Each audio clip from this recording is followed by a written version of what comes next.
We're going to go ahead and get started with the meeting of the Regional Transportation Commission of Southern Nevada. If we could get everyone to go ahead and sit down and get the doors back there closed so we can get started. All right, Ms. Maynard. Thank you, Chairman and members of the Commission. Your first item is to conduct your first citizens participation period. This is the first time set aside for public comment. This time is limited to comments on items that are on today's agenda. Those wishing to speak on a posted agenda item, now is your opportunity. Please come forward to the microphone to provide your comments and state your name for the record. You'll be limited to 3 minutes for your comments. Is there anyone who wishes to provide public comment in this first public comment period?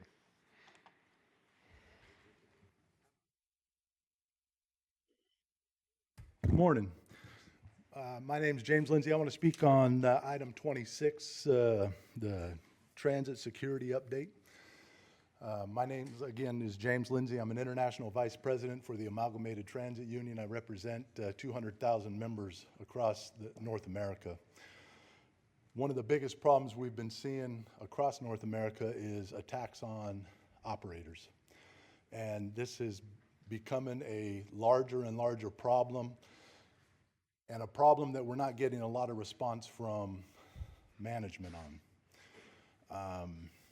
In 2010, one of the members that I represent just down the road at Omnitrans in San Bernardino, California, 47-year-old Larry Kester was stabbed to death 27 times. A father of 8 under the age of 18. Management got some money from the federal government real quick to fortify and strengthen the security around the property. They put up bulletproof glass at headquarters. They put up electronic doors throughout the entire facility. When we asked them what they did to make it safer for the operators, they said they moved the limit line 3 feet back, which when the passenger got on the bus, Larry said good morning to him, and the passenger went to sit down and sat down. That was the only conversation they had before the operator was attacked. The bus ended up driving into a tree, which could have, luckily it was a tree, I guess. If it would have went off a bridge or something, could have killed the other passengers in the bus as well.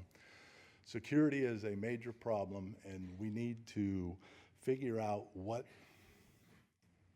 it's going to take to fix this problem. And I don't know, Madam Mayor, maybe you can talk with the DA. Maybe the DA's not prosecuting people. Maybe they're not advertising. In Larry's case specifically, they did not charge the person that killed him with any of the crimes that it is to attack a bus operator. Of course, he was charged with murder, which we would expect, but the safety of the operator wasn't even looked at. So I am here pleading with you to do something to help us in the process of making our operators' jobs safe. Appreciate your time. Thank you. Thank you.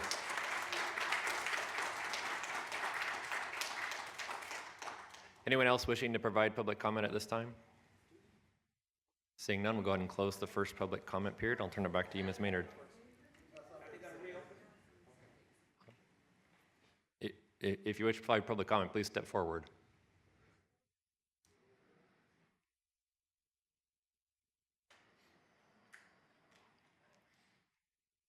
How many of you, Adrian Outlaw, Operator 222, how many of you have ever been threatened with a weapon at work? At work? None of you, right? Well, if it happened, would you stay? Who stays? I have been threatened with a weapon on more than one occasion while operating a transit vehicle, operating a coach. I'm a coach operator. Excuse me. Take your time, thank you. It's okay.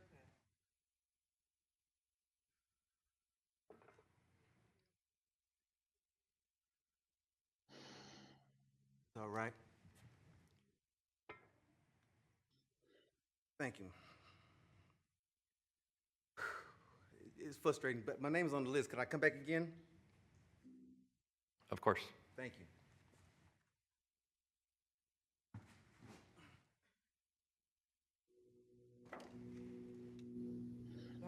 Commissioners. My name is Marvita Toller, and I'm a BTC supervisor, road supervisor. And I'm really disturbed as to how security is down there. We got 2 people. I work 7 p.m. to 7 a.m., and there's 2 security guards out there at night. There's a commander inside, and whoever else is across the street.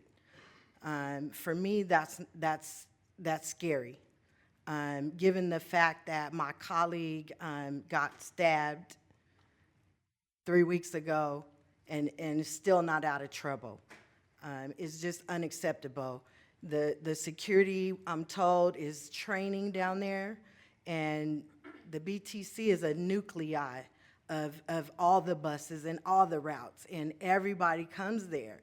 And there needs to be more security down there at any given time. I walk down there, and my passengers know me, so it can be a volatile situation. And people can go off at any time, and I just don't feel safe down there. And I just want somebody to really pay attention to what is going on down there. It's unacceptable. Thank you.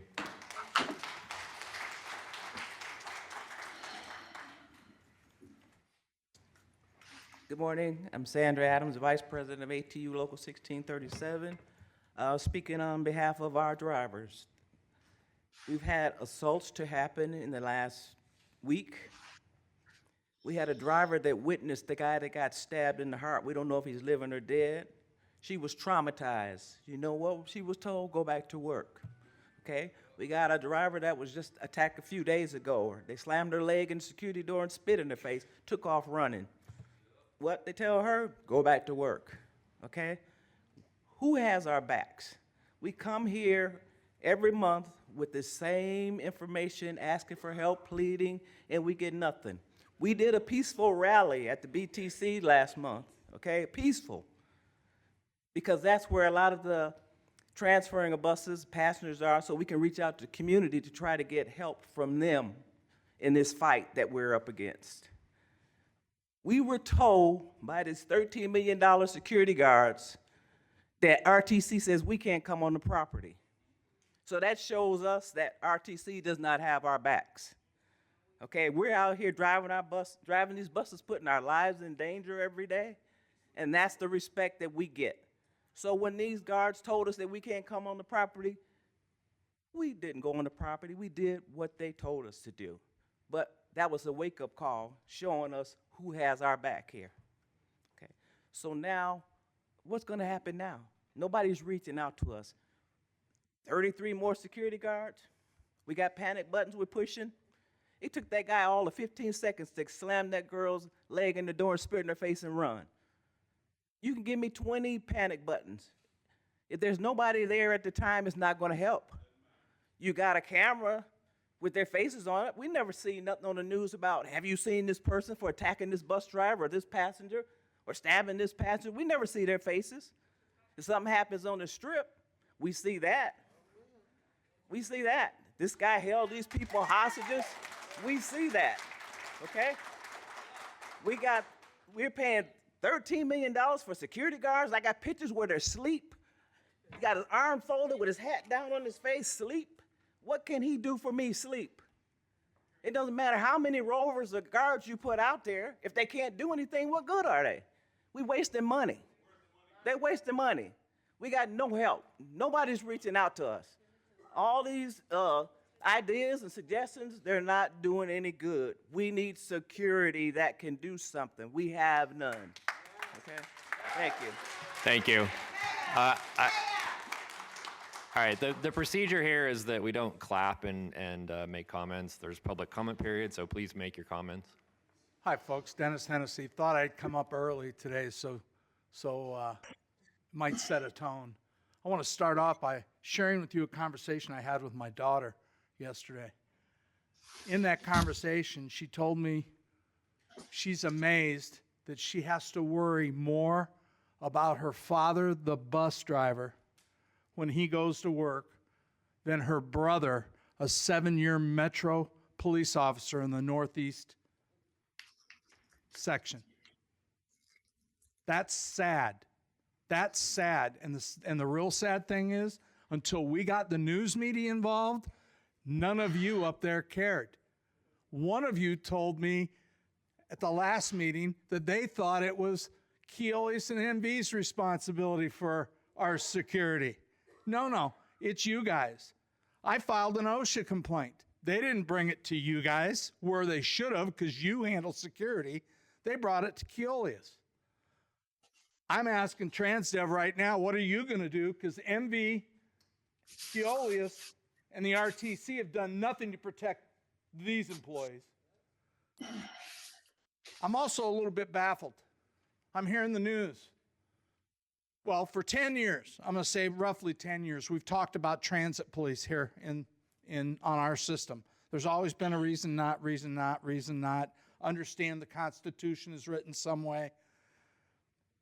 But the pressure got on this last year where we're sending people up to work stuff. Well, it ain't happening. Thank you, the mayor from Boulder City at our last security meeting. Mr. Jones, you were there with him. It was refreshing. In 3 minutes, he explained how the process works up in Carson City. I'm amazed that on the drop of a dime, we're looking to get legislation to spend $400 million to bring the Oakland A's here, but you people up there can't get a bill done to get us transit police. $13 million in a security company is not going to do it. We need transit police. There needs to be consequences. And it's going to take years to fix what it is now, because it's taken 13 years to get where it's at now. And let me tell you how you're not going to get it. You're not going to get where we need to get by letting a guy like Francis Julian lead this organization.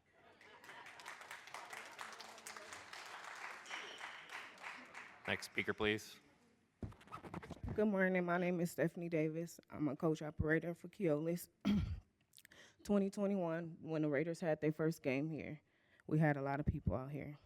I had a passenger. I was really nice to him. He blew drugs in my face. I was sent home. The detectives came. They said send her to the hospital. No one knew. I went back to Concentra. They asked me, you want to press charges against this person? The company.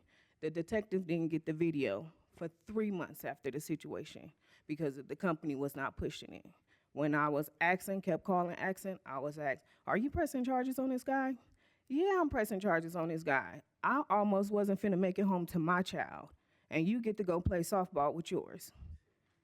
A couple of months ago, well, last month, I had a passenger come on the bus, throw urine on me. They asked me to go home and change my clothes and come back. I said, no, I'm not going home changing my clothes and coming back, and I want to be paid for the rest of the day. That's an assault. I don't know what that lady got. I'm not going to go sit at Concentra with body fluids on me and wait for them to tell me that nothing's wrong as far as what they can see. But had we had security on the bus, guess what? She's probably not prosecuted, and I don't know if the other guy that blew the drugs in my face ever been prosecuted. They just out here, and we're out here having to deal with this. It's not fair. We need transit police. Thank you.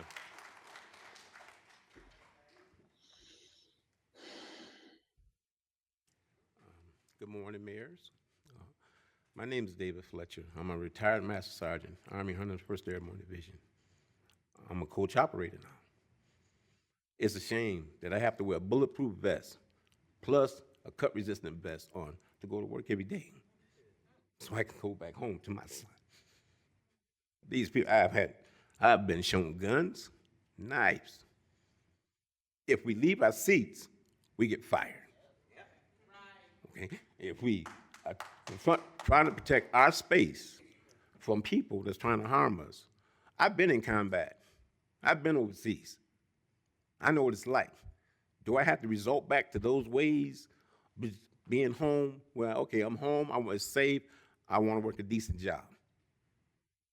Where's the law? Where's the protection at? The security don't do nothing but get on the bus. Can we do a walkthrough? That's all they do, and half the time they don't even do that. I found most sleepers hiding up under the chairs and the buses upstairs and downstairs than what they do. Like she said, most of the time they're on their phone.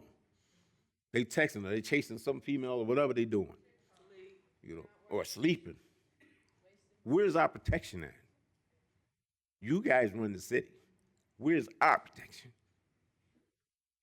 Because it's going to boil down to a point where a driver's going to say enough is enough. And that's when all hell, excuse the French, is going to break loose. It starts here.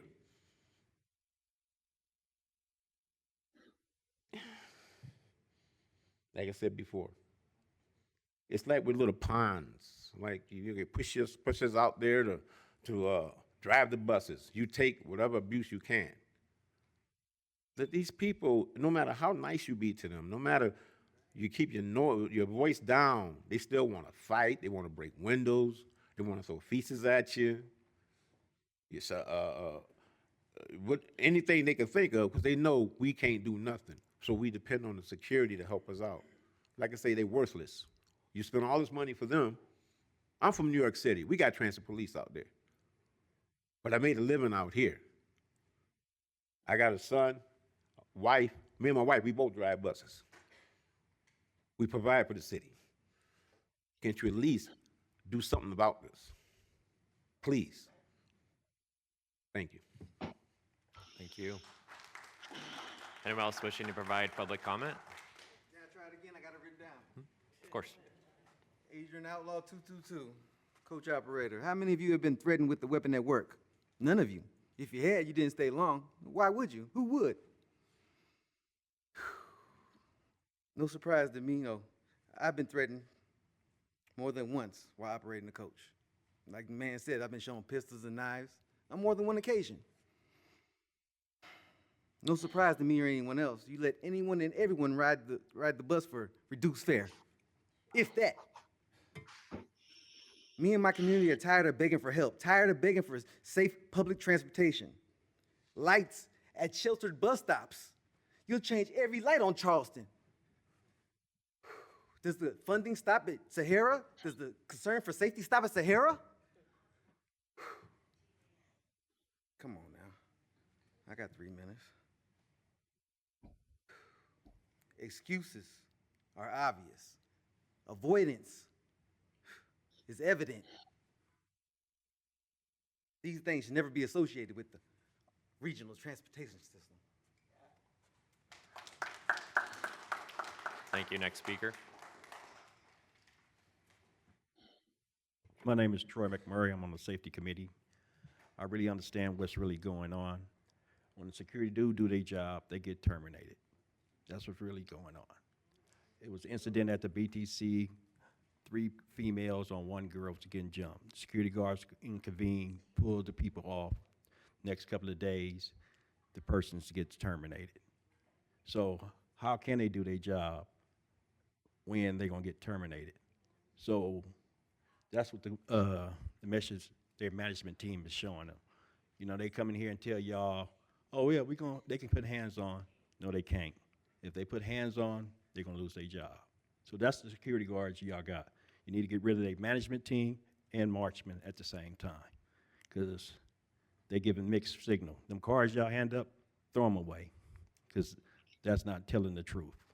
Let's be truthful and get the better security guard here. Thank you and have a good day. Thank you. Anyone else wishing to provide public comment? Okay. Come on, step forward.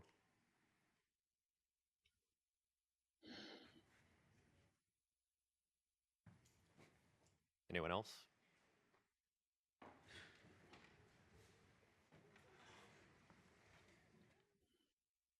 Good evening, good morning. Kevin Lopez, driver, Keolis Yard. Situation here is horrible, guys. Horrible. These guys are not allowed to do anything. The last couple new rules they added to the book.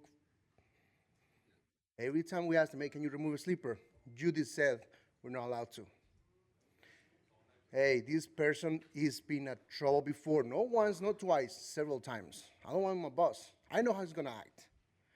No, let him ride. Jimmy goes up and down. He comes, gets on the bus. Oh, I need medical. How many times a day? 1, 2, 3 times? At least once a day. And we know them by face. They're a risk for the public. They're blocking the aisles. We understand people are going through rough times, but come on, guys. That we need to more blood on the street, our blood on the floor. I just happened to talk to somebody from Seattle, like you guys, big shot, 2 days ago. And he told me how they got transit police. Because the driver got shot and 15 people got killed. How many bodies you want to see on the streets? How many? Tell me.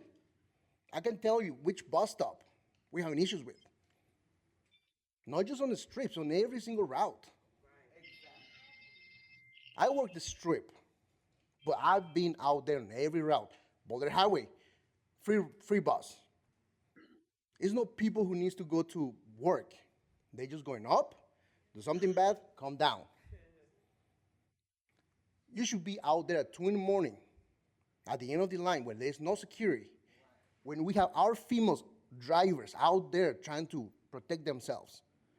What do you want us to do? I've been working for this contract for 7 years. I seen guns, knives pulling on me. I have kids that need to go home every night. Who's gonna pay for my bulletproof vest? That's what I tell these guys. I have respect for the security guards because they have my back many times, even though their job is in the line. Because Judy said, oh, don't touch them, don't talk to them, be professional. You need to have better rules. Arcadia, doing the contract for Walgreens, is doing better job than these guys are allowed to do. They are arresting people for stealing drinks because they get aggressive. These guys are told to back off, and walk away. Walk away. I have MOD running to my help. MOD. Thank you, sir. Anyone else wishing to provide comment? My name is Tamisha Davis. I work at MV Transit. I've been there for 4.5 years. I've had 3 altercations working for MV. One man got stabbed on my bus, bled to death, was killed. I had to deal with that. The next day I was told to go to work. That's not fair. I got PTSD. I will never do the 115 ever because of that. I get on the 113 every day. I stopped doing the 113, and I love that route.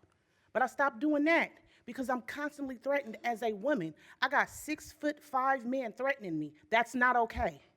I sometimes have to call my coworkers that's on my route, stop my bus to have them get that person off the bus. When security ain't there, I just did the 113 for overtime.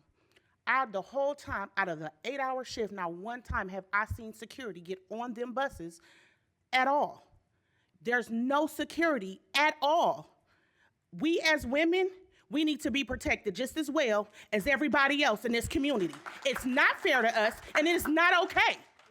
Fix the problem and fix it now.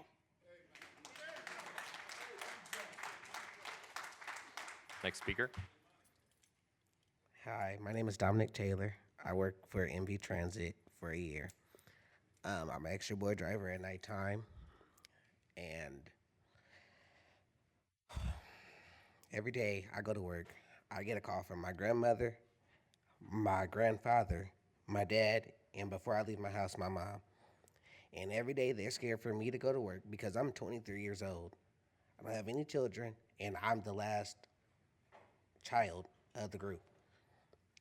It sucks that I can't trust transit security, my higher-ups, to give me a complete straight answer.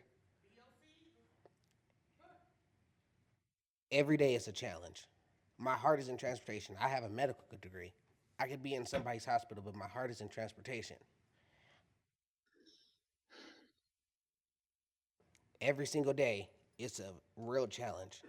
If one of you guys were threatened, no disrespect to Miss MJ and whoever else I know, if one of you guys are threatened, immediately you got protection. Where is our protection? Because we're out there pushing 60-foot buses, 40-foot buses, double deckers, all night, all day, and unprotected, while you guys are protected doing your job. So just how you guys need to be protected doing your job, your drivers need to be protected doing ours. Thank you. Next speaker. If we could limit the clapping, please. Good morning. Thank you for allowing us to speak. Have my babies with me here today. They're so precious to me. I just wanted to start off by saying we should be stepping into the solution and not living in the problem. I want to know what congressional or legislative meeting we can attend to help our drivers and supervisors that serve the public and are out there on the front line every day, because we're begging you at this point.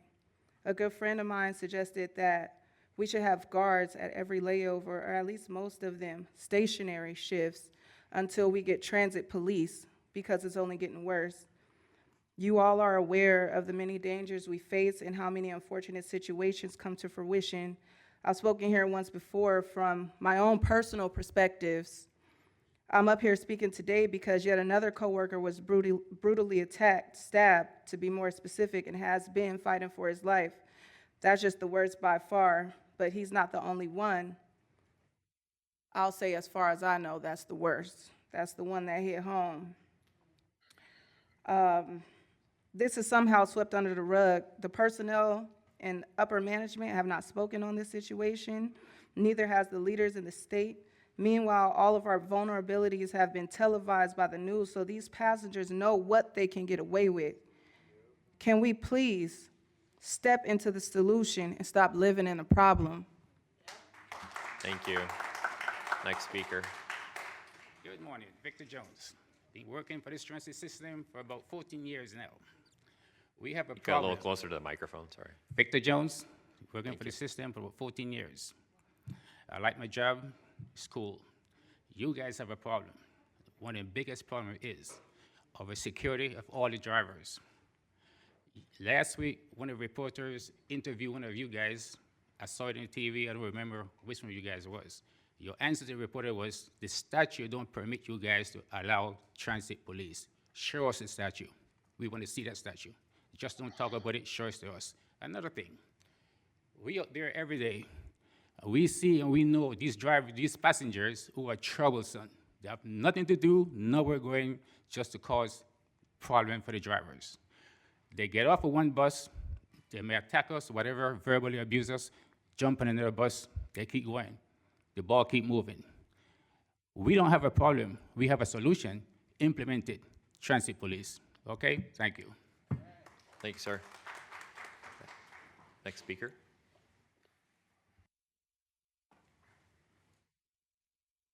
Good morning. Thank you for listening to us today.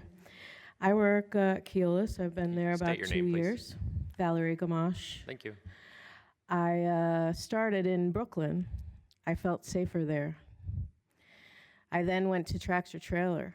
You know, driving tractor trailer is the most dangerous job in America. I felt safer there driving. I came here to take care of my dad, who's a Korea vet, 88 years old. I have the maximum life insurance policy that I can get from Keolis because I am scared that I'm going to die and my dad's going to end up in the nursing home that I'm helping prevent him being in. He means the world to me. I have seen multiple threats towards myself and many bus drivers. I have stories like everybody else. And the biggest thing is when I'm at BTC, and I work 4 a.m. now, I've changed shifts multiple times, and the problem is everywhere.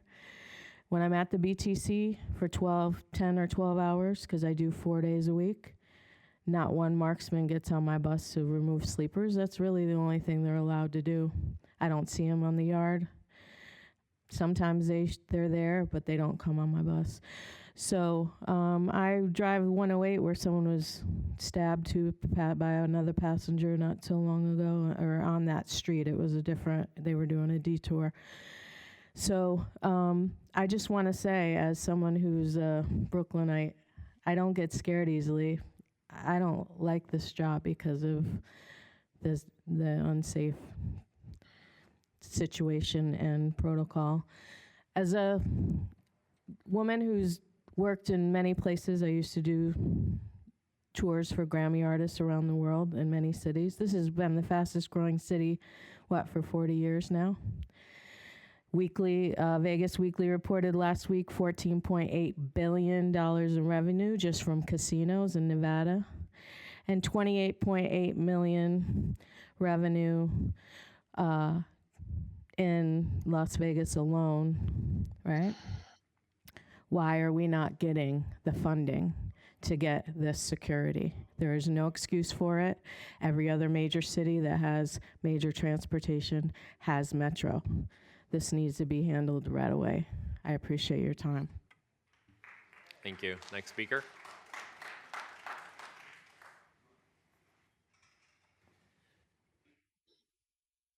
Good morning. My name is Stanley Small, Senior Organizer, ATU International.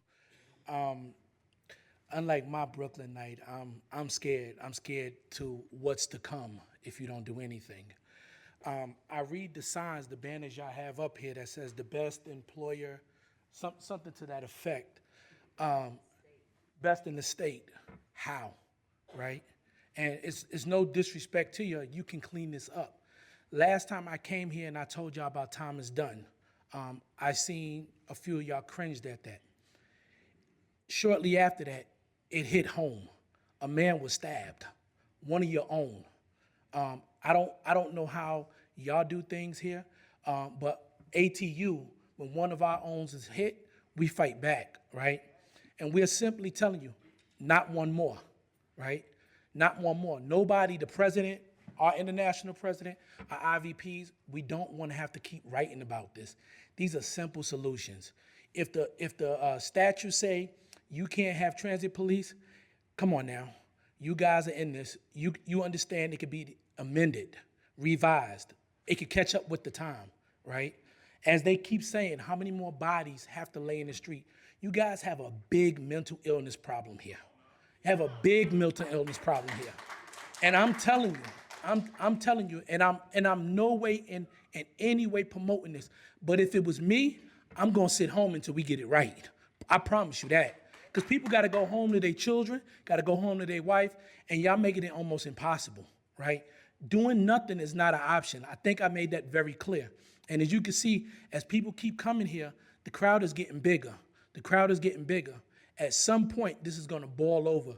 You have the opportunity to say, we saw an issue, we work with our employees, we work with our friends, we work with our families, and we fix the problem. Again, doing something is not an option. Thank you. Next speaker. Hi, my name's Patrick. Is there a handheld up there? Usually is. Might be easier. Yeah. Hi, my name's Patrick, and make this safe place so my mom could come home tonight. Thank you.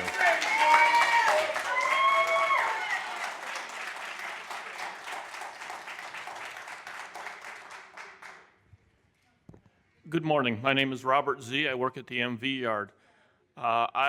In the last 3 weeks, have been screamed at, threatened for 20 minutes. The guy told me he was going to find me and kill me, beat my ass, and I apologize for the terms, suck my dick. For 20 minutes, he stood yelling at me at my bus while I was standing behind the driver's door so I had a safer area.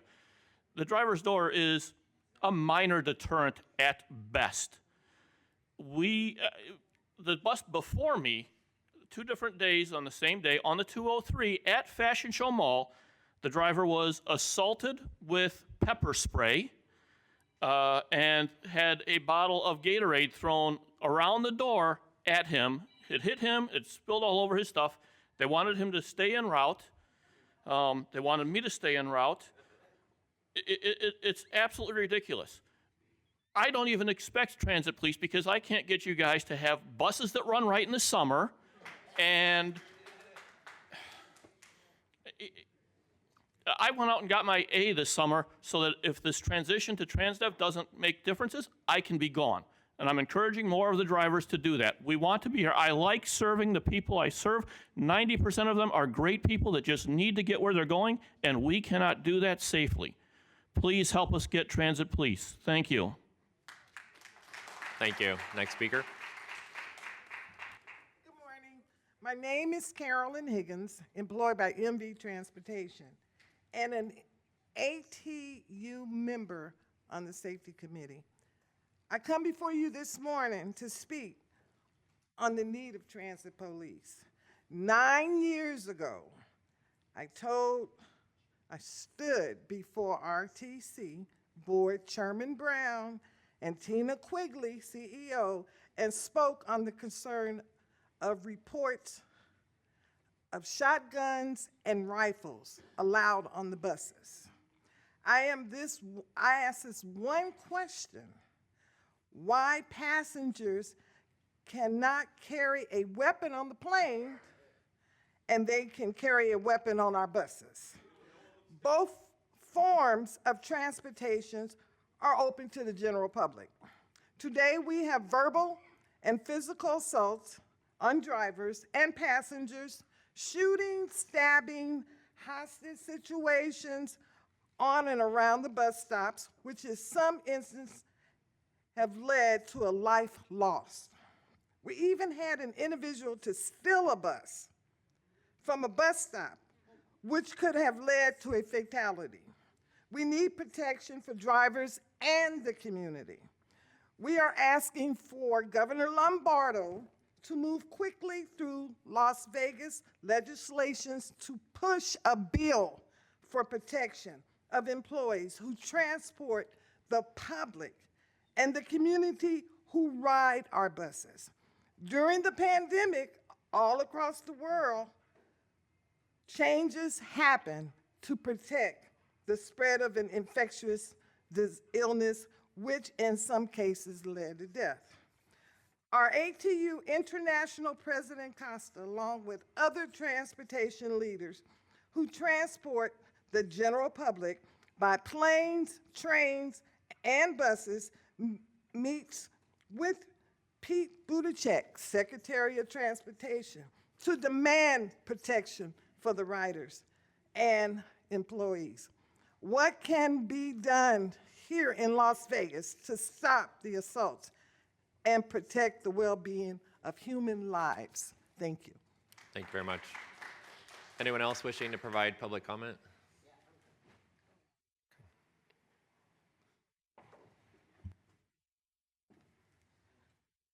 Good morning, everybody. I am Tamika Logan. I've been a transit driver for 6 years now. I love my job, but here lately, I don't like my job. Reason being, because I want to go in the same way I came out. It's not even about the money. I know y'all can't control how people are, but we just need a little bit help to protect us, just like you want to protect yourself, your family. We might be transporting your family members. We transport everybody. Treat us the same way you guys want to be treated, equally. Safe and sound. Walk through that door and be able to walk out that door the same way you came in, safe. And love your job. I have no problem with that. My problem is no protection whatsoever with the security. I mean, if y'all got to interview some more people and do some stricter, qualities and stuff, do that. But we need protection because it's getting insane out here. And I'm from the heart of Cleveland, and I know how hard it is back home. But I'd rather go back home because Vegas is starting to make me a little bit worried now. So I'm just asking you guys to look into everything.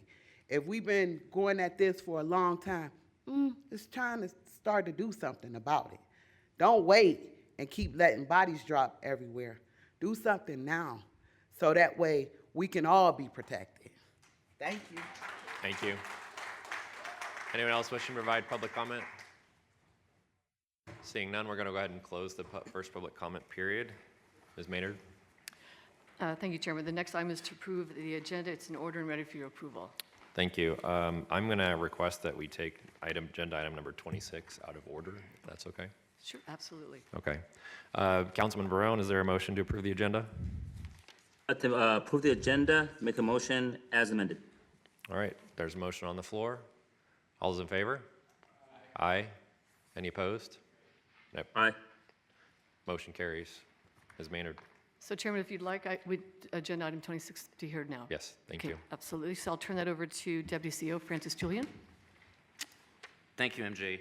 Good morning, Chairman Jones and members of the board. As you know, one incident is one far too many. Unfortunately, we have seen a disturbing number of incidents in recent months. I would like to update you on the recent safety and security initiatives undertaken by our team. As a reminder, the RTC entered in a new security contract with Marksman Security in July of 2020. Marksman's scope of service initially included 198 security officers and was increased to 214 officers back in 2022. Thanks to your support, these officers provide a variety of service, such as patrolling bus stops, shelter, buses, transit centers, and addressing a number of issues requiring attention, such as fare evasion, disruptive passengers, and loiterers. The number of roving patrol vehicles also increased from 6 to 8 while we did that amendment. The RTC budget back then was more than $13 million per year. We conduct a quarterly focus group with drivers from whom we've learned a lot, and we've been able to implement a variety of initiatives based on their feedback. We really cherish these meetings where we get the interaction and the feedback and some of the solution. In addition to our annual contracted security service, we have invested more than $14.7 million since 2015 for a variety of innovations and technologies to enhance safety and securities for our customers and drivers. In 2014, we've heard from drivers that they felt exposed and unsafe behind the wheel. As a result, in the following year, we were one of the first transit agencies to install enclosures for drivers. During the pandemic, we extended these exposures for extra security, and we know that drivers have a better better sense of safety because of those partitions. In 2017, we've upgraded our onboard camera software to allow law enforcement the capability to conduct live looking, basically looking inside the vehicle at any time while they're in operation.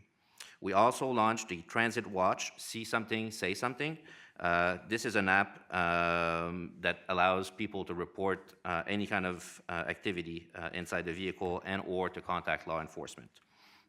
In 2021, we spent $9.7 million to upgrade the security surveillance system at the terminals and the facilities and on our buses with higher resolution cameras.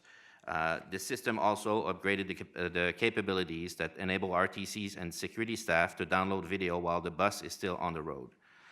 This investment also includes a central command monitor center staffed 24/7 by Marksman. Basically, it's a command center where they have eyes on multiple cameras. To assist with oversight and accountability, Marksman use a cellular technology that offers real-time incidents reporting and security officers' GPS tracking system. Additionally, security officers wear body cams to assist with incident investigation and engage regularly in officer training. So those GPS beacon allows our team to basically look at the deployment of officers throughout the valley. In the last year, we spent $4 million in enhanced lighting at over 1,000 bus shelters and standalone solar power lights at 300 bus stops to improve rider safety as they wait for the bus. We also conducted transit agency survey last year to understand what our peers are doing with security investments and trying to get some of the best practice from the industry. Our security initiative continue to evolve and broaden, especially as new technology emerge that offers effective solutions, but the safety of our customers and drivers remain our highest priority. So back in November 2022, operators, Marksman Security, MV, and Keyless Management, and the RTC came all together to create the Security Committee. Each month, the committee meets to discuss officer deployment, some security concerns, strategies to mitigate incidents throughout the transit system, and find solution, all sitting together. Because of this participation, we have been able to do the following in the first meeting that we've held. We've increased the size of the decals on the vehicles to remind passengers that it is a crime to assault or batter an operator. We've implemented the four-corner deployment, where marksman security officers are staged at an intersection and can actually monitor buses from two routes in both directions, so 4 buses at a time, to make sure that the drivers are okay. We've created and provided a business card with the do's and don'ts for marksman security officers as a reminder of what they're capable of doing or not doing in their contract. We've contacted the victim advocate liaison, who spoke with the security community members about how they can assist an operator if they are assaulted. We added a bus header sign to call police, so no one on board is alerted if an operator cannot call BOC without alerting the suspect. And we started with these committees to deploy officers at certain layovers overnight where the feeling of security was not where it needed to be. Just last week, whoops, wrong slide. Just last week, we began a pilot with the Spark Nano 7 GPS tracker. So basically, this is a panic button that can easily fit into a driver's pocket. So basically, at any time, a driver can actually press this. The goal of this, right now we're piloting 16 of those devices with the safety committee members. The goal of these is to reduce the response time of marksmen as those alerts, as soon as the alert is pressed, the roving vehicles would be alerted of the location, the GPS location of that bus driver. That unit can be carried in their pocket, so it's not only for the bus, but also when they are at a break or a layover. So we've started as well multiple campaigns. So the next few slides will show some of the safety campaign we've implemented because of the driver's request for safety security focus. The most recent campaign, called Love Your Ride, launched in February and included etiquette tips to customers and ways to respect drivers and fellow passengers to create a positive experience for all. Driver also wanted to participate in those campaigns, and they actually were in some engagements to speak with the community and distribute passes to customers during this campaign. So here's a couple of examples of the campaigns that were done in the recent years.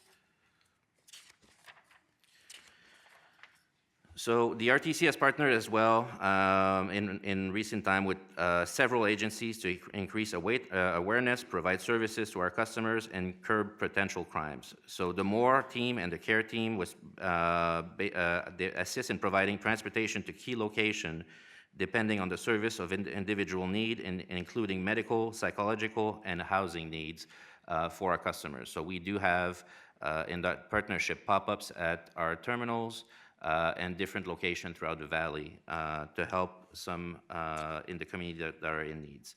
We work with the MORE team to provide one-way tickets through Greyhound to get individuals back with their loved ones when they're stranded in our town. We're collaborating with the Las Vegas Metro Police Department Area Command, including the Southwest Area Command, the Northwest Area Command, and the Boulder Highway Coalition to lower the crime. In the downtown area, the city marshals are working with us to lower crimes in and around the Bonneville Transit Center. So as a result, we've been seeing a lot more marshal coming in and out of our terminal. The RTC and Security and Safety team also attended Metro's Chiefs meeting and First Tuesday, where there can be a resource to a police departmental and for the community.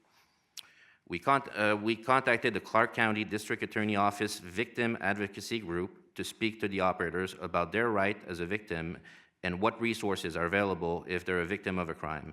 The Victim Advocacy representative attended last week's Security Safety Committee meeting, and their input was well received by the drivers. With this new partnership, we're promoting to all agencies that bus drivers under the law are a protected class, Protected class meaning that they qualify for certain special protections.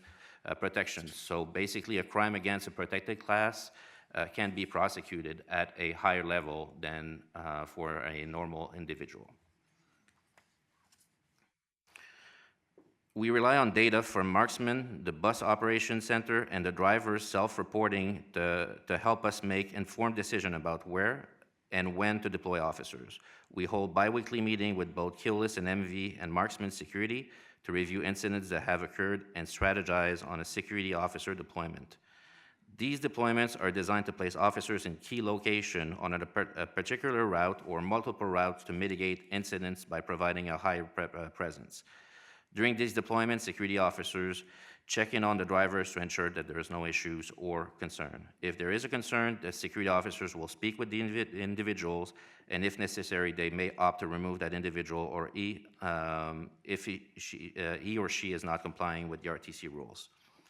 We've also innovated with the placement of the security officers, once again, as I mentioned, in the middle of routes to basically have checkpoints for drivers. So this is something that came out of the committee, was a great idea by some of the drivers. So basically in the middle of the route, there's a checkpoint where a driver knows that they will have security presence. So we're moving right now those deployments throughout the valley as we're working with the safety committee. Now let's take a look at the national and local trends in safety and security. So the National Transit Data Security Database, this is basically data from all transit agencies. This data is for the bus-only system, just so that we can compare ourselves. According to the National Transit Database, or the NTD, transit security events increased by 23.21% from 21 to 22. And this, once again, is nationwide. And the Nevada crime statistics show aggravated assault increased by 6.49 from 21 to 22 as well. As you can see, security events are up both nationally and locally. Not surprisingly, we're also unfortunately seeing it in our buses with a recent spike in really high-profile crimes. What's happening on our buses is really a reflection of what's happening in our community.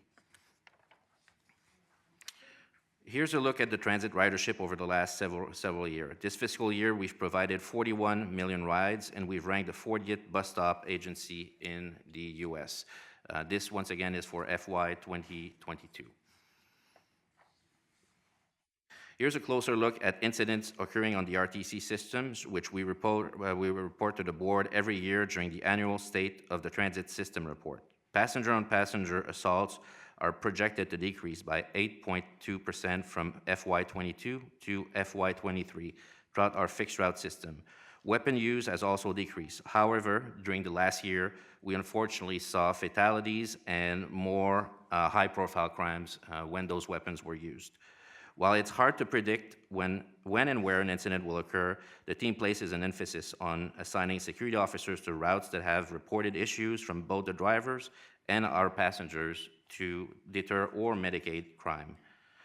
To promote workforce safety, if the drivers encounter a disruptive passenger or an emergency, they're instructed to contact the Bus Operation Control Center to request assistance or call 911. However, with the installation of the panic button that I've mentioned earlier, we're really hoping to reduce the response time and have faster assistance. Now let's take a look at passenger and operator assaults for the last several years. These are statistics we provided every August during our State of the Annual Transit System. During fiscal year 20, we saw our highest number of assaults at 42. Obviously, ridership was higher back then. When we provided 56 million rides, we recognize that drivers are the front line of each and every day on their job, and they sometimes face issues with disruptive passengers.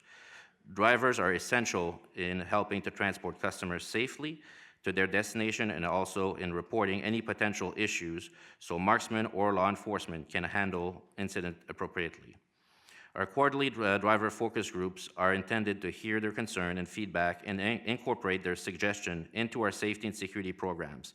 In fact, the installation of the driver enclosures back in 2014 was a direct result of those focus groups.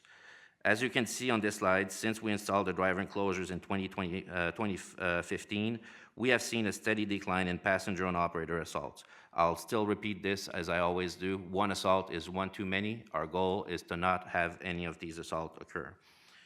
For all new and existing driver, MV and Kill List continue to provide and develop new training initiatives to deliver high levels of customer service to our passengers, along with de-escalation methods and techniques that continues to prove successful. Some examples of the training provided by the contractors are positive customer engagement between the operator and the customers, educating drivers to quote the fare and allowing the security officers to enforce the fare policy. And all new drivers are trained in emergency and critical response procedures. Training covers the different type of incidents they will possibly encounter. It also covers how to use the radio systems on the coach, how and when to use the emergency equipment. Drivers are trained to only use this in life-threatening situation. This allows us to get a more rapid response to the driver by contacting 911 and coordinating with marksmen. All vehicles, once again, are equipped with GPS tracking systems. Overall, driver assaults by passengers are projected to go down, as I mentioned, for this fiscal year. Even though one assault is concerning, we attribute much of this reduction to the proactive security deployment and the continuous safety campaign instituted by both our contractors, the work we're doing with drivers, and our partnership with marksmen and law enforcement. Now let's look at the law enforcement incident response. So it's obviously we do rely on our local law enforcement around the city. I want to give them a big shout out because they're a tremendous help, and the partnership has really strengthened within the last 6 months with those different agencies. As you can see, in 2022, we requested assistance from law enforcement who responded to over 2,000 incidents, or approximately 6 incidents per day. Law enforcement plays an integral part in ensuring that our customers and drivers get to their destination or home safely. I would like to personally thank the Las Vegas Metro Police, the Marshals, North Las Vegas Police Department, Henderson PD for all the hard work and dedication to the drivers and the community that they're having. With the additional officers that were approved a year ago, as I mentioned at the beginning of the presentation, Marksman has increased the number of removals from their buses, facilities, bus shelters by nearly 26% when comparing to the start of their contract. At times, last year they conducted over 118,000 removals, which obviously equates to potentially 118,000 crime deterred. We rely on drivers, customers, and reporting the incidents so we can effectively dispatch marksmen to remove individuals that are not following RTC rules or are doing disturbances. Now let's look at Transit Watch. Transit Watch, as I mentioned, is the app that we're using. That's basically if you see something, say something, mobile app. Transit Watch enables passengers to report in real time any suspicious activities on our buses and at our shelters or transit centers. These reports are delivered directly to the RTC's 24 hours security command center. When a report is received, the security dispatchers can communicate with the passengers via text in real time and advise if security or law enforcement has been dispatched. From FY20 to FY22, there was a 16.79% increase in security reports. Reports made through Transit Watch enables marksmen to respond more quickly to incident, therefore reducing officer response time or law enforcement response time. Once again, adding the rovers always make a difference. So since we've added the rovers, we've seen a decrease in marksmen's response time. This is the response time that marksman gets from the time they get a call from the BOC to when they get to the incident. Once again, I want to stress the pilot that we've just started with the NanoSpark GPS. where we're basically cutting the initial part of the BOC to really try to reduce that response time even more.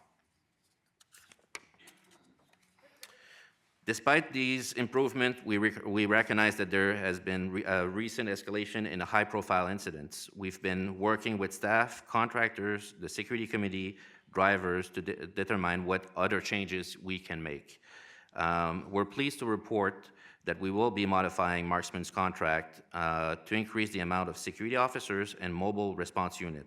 So basically, we will add 33 armed officers to our complement, and we will more than double the mobile units to decrease those response time when there is a call that is being made.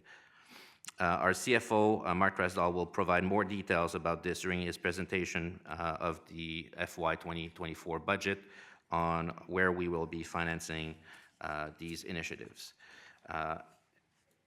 I would like to close, I would like to close here by thanking all the operators, the union, Marksman Security, our contractor, and the law enforcement partners for all they do for our community. We know that drivers are there on the front line each and every day, and we are working diligently with them to improve the safety and security of our system. This concludes my update, and I'd be more happy to take any of your questions. Thank you very much, Mr. Julian. I really appreciate your efforts and the entire management team's efforts. We are listening. We have certainly over the last year, as you've come to our meetings, this board has definitely heard your concerns, and that was the point of the safety committee. I know I and other members of this board, as a result of the last meeting, went to your safety committee meetings in order to hear directly from you in the context of marksmen being present and our operators being present, and certainly you as the drivers hearing your personal stories. So we are listening, and I think as you hear the rest of the presentation today, we are putting money where our mouths are in order to ensure that we provide the security that you all deserve. So I don't know if my colleagues had additional comments. Mayor?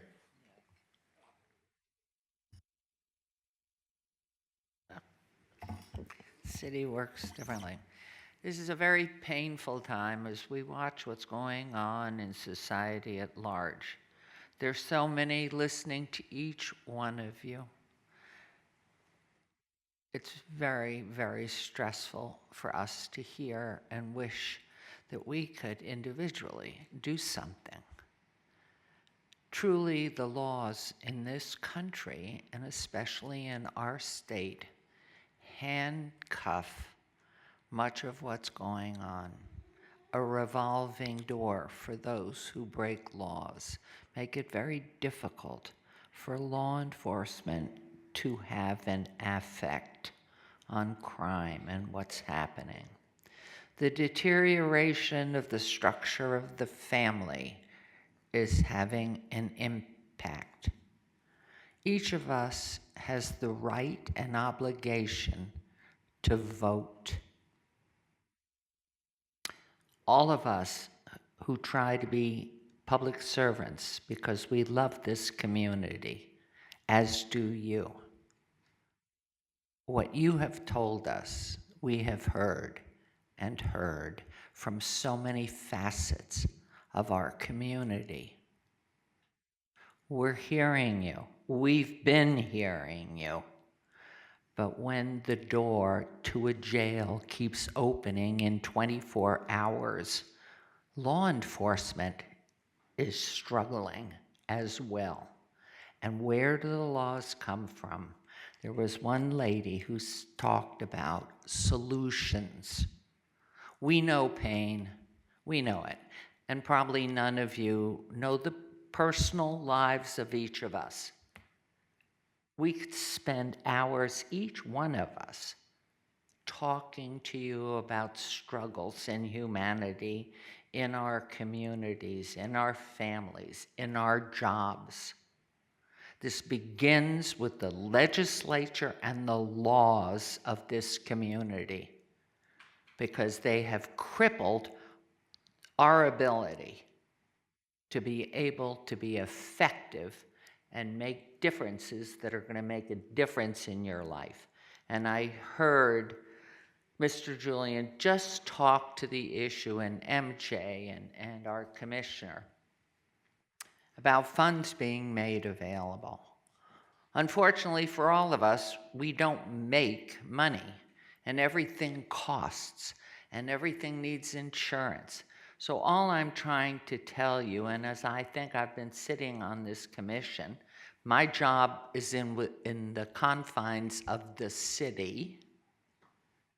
I am a member of this commission and honored to be so.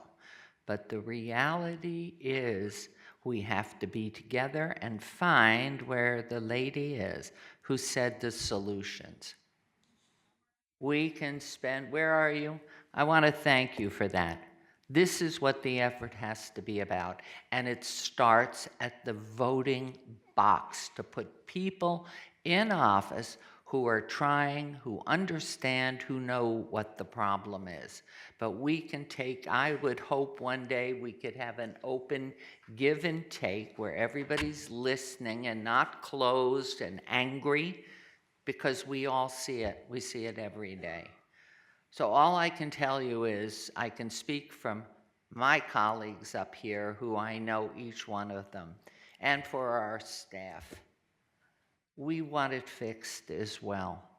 But there are crazy people out there around the world who decide, because they have this little piece of equipment, that they want to be noticed. And sadly, and I listen to the data here, the data is reflective, truly, of efforts that have been made in small increments, granted. But know that we hear you, we understand, we believe you. Our hearts are breaking at every incident of anybody spitting, to say nothing of attacking. I want to thank you on behalf of the city, but I believe my colleagues in the RTC, for hanging in with us. You could ask each one of us if we could fix it immediately, we would do it. It is so far higher up and so much bigger. So be with us, help us. You have ideas, let's find these solutions. We're making small steps, we are making increments, and this extra millions for marksmen and everything we're trying to do, we have to keep trying. But please know, we understand, we hear, we care. And yes, I have been sitting on this committee and commission for over 10 years, and I've heard it for 10 years.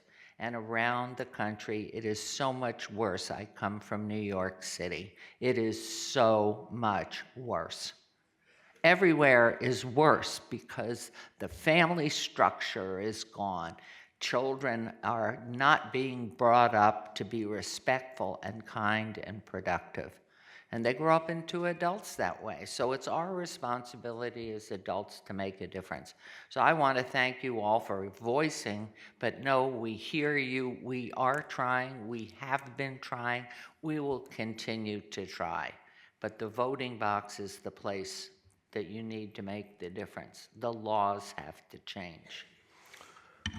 Thank you, Mayor. Mr. Chairman, Commissioner. if I can make a comment. I appreciate what the mayor's saying, but truthfully, the laws have not changed. So we're gonna have to just suck it up and get a transit agency. We have to get a military transit police force like the school district has. It's gonna cost money, but let's just start focusing on that and make it happen.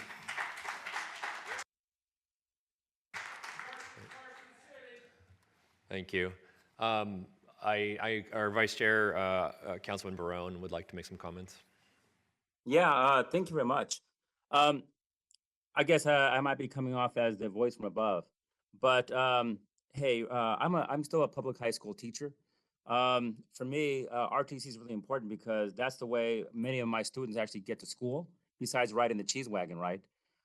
It's really, I come from a community where my parents, they had to access public transportation. Many of my constituents, they even today, they today, of course, they're riders here. I myself personally have made interventions. They're calling in, witnessing violent things that happen at our bus stops. One guy pulled a knife on another one, was going to shank someone over here on Owens. Another guy busted a skateboard over some other guy's head who was having some sort of how should I say, a mental health episode. I'm not a mental health professional. I teach it, but I'm not a mental health professional. But whenever the guy is orchestrating to he's actually being the maestro to an orchestra there that's in the road. I know there's an issue. The point being is anything that to do right now where we're dealing with the public, anyone who is working with in any sort of profession that works with the public, anything in social services, police officer, med, education, and I can really vouch on that one. Social workers, we're having a rough time. We're having a rough time, and that, of course, includes our brothers and sisters who are riding the buses. This board is not deaf to what you're going through. On the other hand, there are financial and legal considerations to everything that we do. Just to point out, if you look and you see what the budgets are, the number one budget in most when you run almost any agency happens to do with law enforcement. And again, here we are now dedicating a larger amount of money to doing some sort of protection. On the other hand, keeping everything in mind, there are going to be budgetary and legal considerations. I don't want anyone to think who's here that we're going to stop at this. I think this is, as the mayor pointed out, more of an interim kind of solution. This is something that we can do right now. There are going to be some other long-term solutions that are going to have to be addressed. Again, mental health funding here in our country, in our state, in our county, and so on and so forth. It's going to have to be addressed. I don't think I have to. I think the drivers who are on the front line here, they understand this, and again, there are things that we can do and things that we cannot do, but it's going to have to be addressed. Recidivism, that's something that's going to have to be addressed, and it's going to be a deeper conversation than what we're doing here at the RTC. That being said, I know I am in support of anything that we can do here in the short term, and it's not going to, like I said before, I don't want anyone to think that this is going to be the be all and end all. We just put a Band-Aid on it, or we just bandage it up and that we're all done. This is going to be an ongoing conversation, and of course, I think a lot of things are still on the table. How far are we willing to go? Well, it all depends on how far the public's money is willing to go, and how much our state and our community is willing to pay for these things, and just keep that in mind. With that, Mr. Chairman, I'd like to give the meeting back to you. Thank you, Mr. Vice Chair. Anyone else wishing to comment? All right, we'll go ahead and close agenda item number 26 and turn it back over to Ms. Maynard. Thank you, Chairman. And I do want to thank the operators for being here today. They have a very dangerous job. Everything that they said it was hard to hear. We have heard it now for quite a while, and I agree that we need to continue listening and continue to try to figure out what we can do to help them feel safer on the job. So I want to, again, thank them for being here today. So the next item is to receive the CEO report. Let's see. And first we have a video from Deputy CEO Francis Julian recognizing not one but two marksman security officers this month. Thank you, MJ. This month we're celebrating two marksman officers, Jermica Williams and Hector Gonzalez. They both work at the South Strip Terminal and came across a young lady. They found something a bit suspicious, so they went to talk to her and brought her to the security booth. Come to find out, that young lady was a missing person. They actually contacted Metro. Metro brought her to a safe place and bring her back with her loved ones. So for that amazing action, let's go and celebrate those two officers. Hello. Jermica. Hector, how are you? I'm Francis Julian. I'm the Deputy CEO for the RTC. How are you this morning? So nice to meet you. You know why we're here this morning? You you both won a crystal bus. Let's bring the other crystal bus. Hey! Honestly, on behalf of MJ Maynard and the Board of Commissioners, we just want to thank you all for what you did with that young lady that was missing. So once again, on behalf of MJ, the board, myself, everybody at the RTC, we're so proud of you. Thank you so much for what you do. I would like to thank RTC for the award. We're here to help the community. It's not just Dawa, it's going to be many people we can help. And also thanks to Martin. I would like to say thank you very much for the acknowledgement. It's greatly appreciated. We work hard to look out for the community, and it's nice to be recognized. Thank you to Marksman, thank you to RTC, and I'll put this in a nice, safe place. Thank you, guys. Is Jamaica Williams and Hector Gonzalez here today, Francis?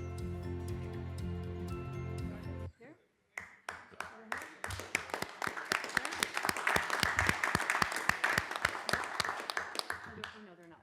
No, I guess, oh darn. Okay, well, they also have a very difficult job, so they're not here today, so we'll make sure and thank them when we see them again. Okay, so let's move on. Now we're recognizing 2 RTC employees for Superstars of the Quarter. Our first award goes to Kaylee Yarbrough from the Transit Team. Deputy CEO Francis Julian, again, has a video to present this item. Thank you, MJ. I'm so happy to announce the first Superstar of the Quarter for 2023. Today, we're celebrating Kaylee Yarbrough from the Transit Team. Since Kaylee started as the new Transit Assistant Supervisor, she has shown a great deal of drive and enthusiasm in her new role. In her short tenure, Kaylee has developed a step-by-step standard operating procedure that gives her staff guidance on how to handle and escalate passenger concerns, comments, and suggestions. Kaylee has demonstrated a strong commitment to her role and has made significant contribution to the RTC. Let's go and surprise Kaylee. Kaylee? Hello. Congratulations, you're the Superstar of the Quarter. Woo! There you go. For all the amazing SOPs, the amazing job you're doing with the on-demand and the rest of the supervisors, congratulations. You're such an asset for the agency. But now the mic is yours. I just want to say thank you. I am deeply honored by receiving this award, and I couldn't have done it without the Fix Route team, so shout out to them. Yeah, thank you. This is amazing. All right, Kaylee, way to go. Come on, stand up. Stand up.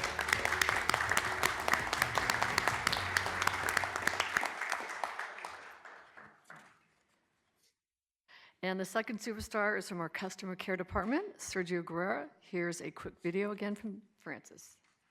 Thank you, MJ. Now I'm happy to announce the second Superstar of the Quarter for 2023. Today we're celebrating Sergio Guerra. Sergio works in the customer care team. The RTC call center receives thousands of calls each and every day, and some of them are really challenging.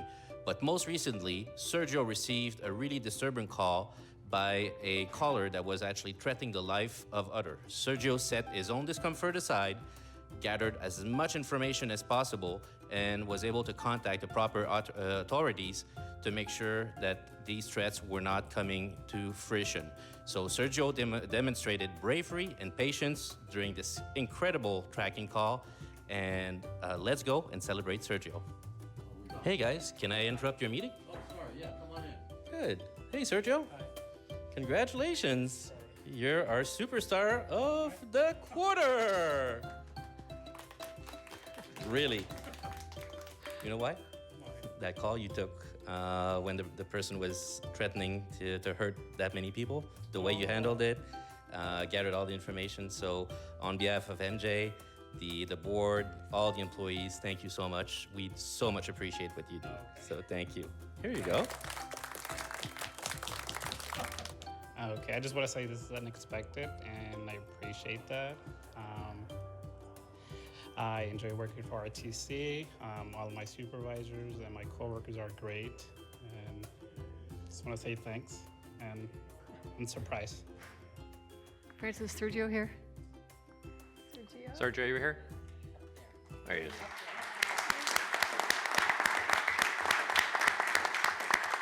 Thank you.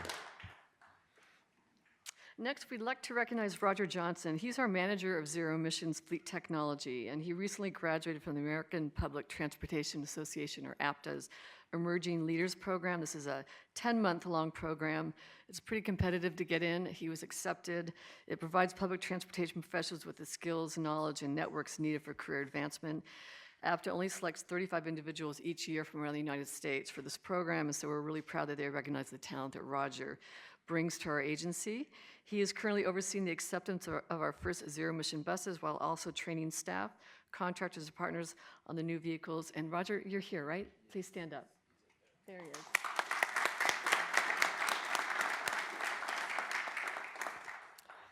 Great team. So the RTC is celebrating National Bike Month throughout May by providing our community with a variety of events and activities that encourage biking. We kicked off Bike Month by partnering with the City of Las Vegas, where Mayor Goodman hosted a community bike ride around downtown Las Vegas. There's still opportunity to celebrate Bike to Work Week this Friday at the Bonneville Transit Center and participate in a community ride event next weekend at Mountain's Edge Regional Park. In addition to events, anyone can get a free 30-day Explorer Pass to RTC Bike Share by using the code BikeMonth2023 throughout May. You can learn more at rtcsnv.com/BikeMonth2023. Here's a photo from the downtown bike ride with Mayor Goodman, Councilwoman Olivia Diaz, and BMX rider Ricardo Laguna. While we're focused on cycling, the RTC would also like to recognize Mike Hare. He's the outgoing general manager of the Bicycle Transit Systems. He is actually overseeing the team that manages and operates the RTC Bike Share system since the program launched in 2016. His dedication to Bike Share contributed to growing the program from 16,000 to nearly 40,000 riders. Collectively, the Bike Share program has traveled more than 1 million miles. The RTC would like to congratulate Mike Hare on the success he's had and would like to wish him luck as he retires from Bike Share and focuses his time playing pickleball. Where is he? Is he here, Mike? Mike Hare, stand up.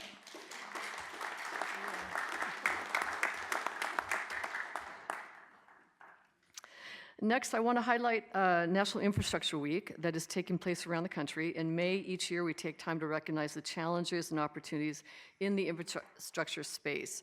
For the last several years, we've partnered with the Latin Chamber of Commerce to focus on small and diverse businesses and their key role in our local economy. Tomorrow, May 19th, we'll be at the Suncoast Hotel and Casino again with a free business expo from 10:30 a.m. to noon, followed by a green economy panel discussion moderated by our own Deputy CEO, David Swallow.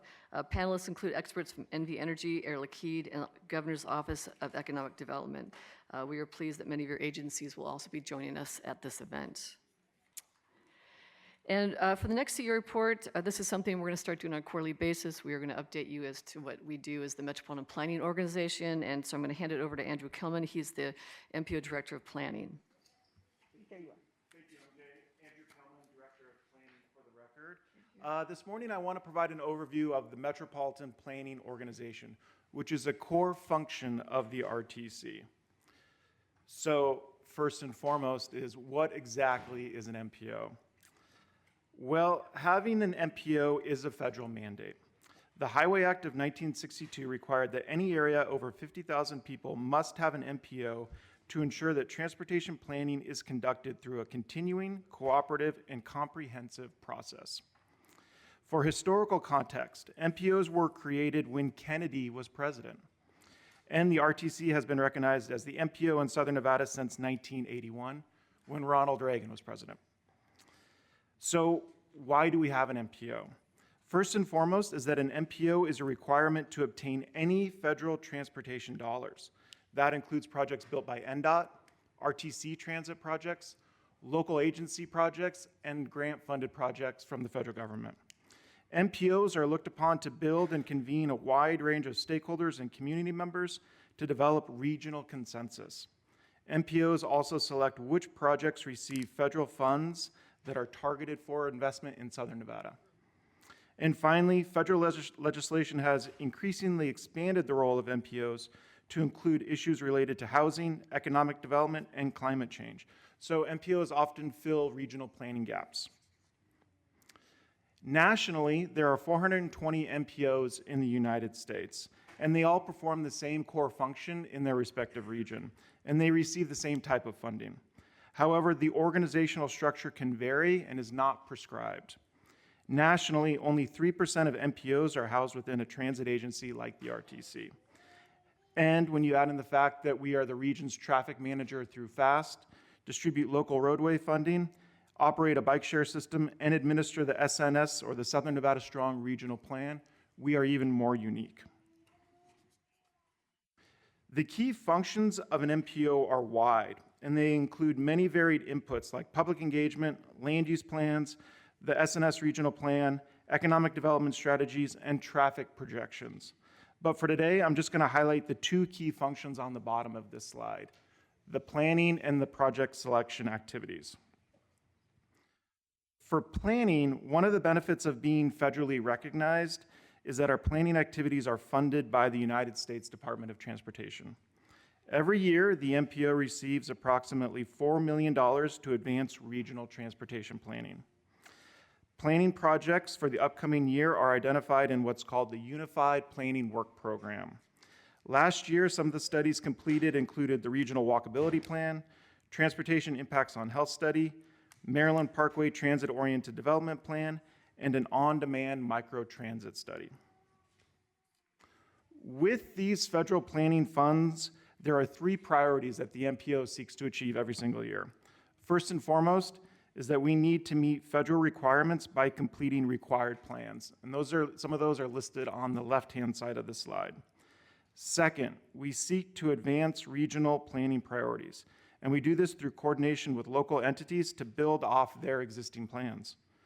This includes efforts to advance sustainability, traffic safety, and the RTC's role as core administrator of the Southern Nevada Strong Regional Plan, specifically about the SNS plan. Strategies and implementation activities that have a nexus to transportation are funded by federal funds through the MPO. And then finally, what do we seek to accomplish? We seek to fund local agency transportation plans. And the plans listed on the right-hand column are funded by the RTC with federal dollars, and we work with your local agency staff to complete them. And if you haven't heard of some of these studies, that's fine, because we're just getting them underway, and we'll have more to share soon. As the transit provider, the RTC receives funding from the Federal Transit Administration to operate and maintain the transit system. However, in our role as the MPO, we also receive federal funding, but this funding comes from the Federal Highway Administration. These funds are allocated to the RTC for regional prioritization, which is about $80 million per year. To select projects, the MPO assesses each project individually before awarding funds. We analyze anticipated project benefits related to safety, maintenance, congestion, multimodal connectivity, equity, and air quality. Funding recommendations are approved into what's called the Transportation Improvement Program, or the TIP, which lists projects to be funded in the next 4 years. Projects identified for funding over a longer-term period are listed in what's called the Regional Transportation Plan, which has over a 20-year planning horizon. And there is a recent example of this process. Through funding made available through the new bipartisan infrastructure law. When the RTC was notified that we had additional federal funding available, we conducted a call for projects, and we received 42 requests totaling over $236 million. Ultimately, we were only able to select $82 million worth of projects. So we were not able to fund all project requests, and we had to prioritize the funding. To do this, we assessed each project and selected some of the ones identified here. And I want to specifically note about Boulder City, Mesquite, and some outlying areas of Clark County. For those areas, these types of funding were not eligible. They have to be spent in the urbanized area. So while you are included in our plans and are eligible for some other types of funding, it's just these specific ones that have to be spent in the urbanized area. And finally, I want to highlight an upcoming opportunity for engagement and potential project funding. The MPO has started the process to update our regional transportation plan, which will develop an updated transportation vision for the region. The new plan will incorporate updated population forecasts from UNLV, local entities' land use plans, and new travel behavior surveys that collected data after the pandemic, so we can see how travel behaviors have changed. With input from the public and stakeholders, we will identify a shared vision for the future, and then the revenue, projects, and programs to help us get there. We will be developing a plan over the next year and a half, and we will bring a comprehensive plan back to you for review in early 2025. And with that, I'm happy to answer any questions you may have. Thank you. Questions from the board? Thank you, Andrew, for your presentation. I know that the MPO is a really important function. Thank you, and MJ, for putting this on the agenda. With regards to the regional transportation plan, I know we've got a lot going on, obviously, but we have a Brightline train that's going to be receiving federal funds. There'll be interstate travel. We've got private company, Boring Company, which is providing transportation to and from, right now, a small area, but certainly has plans for a much larger area. As part of the transportation plan, will there be discussions about the interconnectivity of not just public services like the RTC transit system, but also those private facilities that are planned? Sure, yeah. Thank you, Mr. Chairman. One of the key steps in developing the plan is gathering the data. And so we collect the travel surveys. We do that once every 10 years. And so that will survey all households, all visitors, and our transit customers as well. And then we put that into what's called our travel demand model.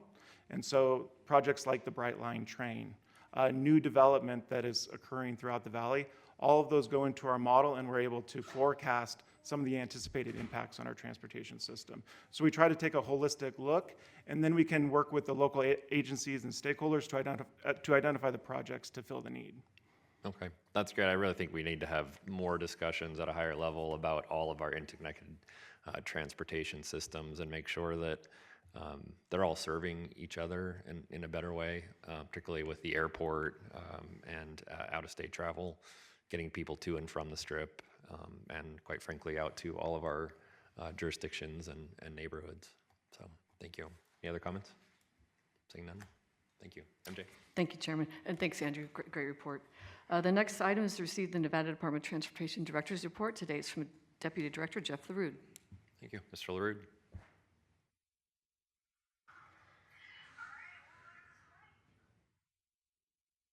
Here we go.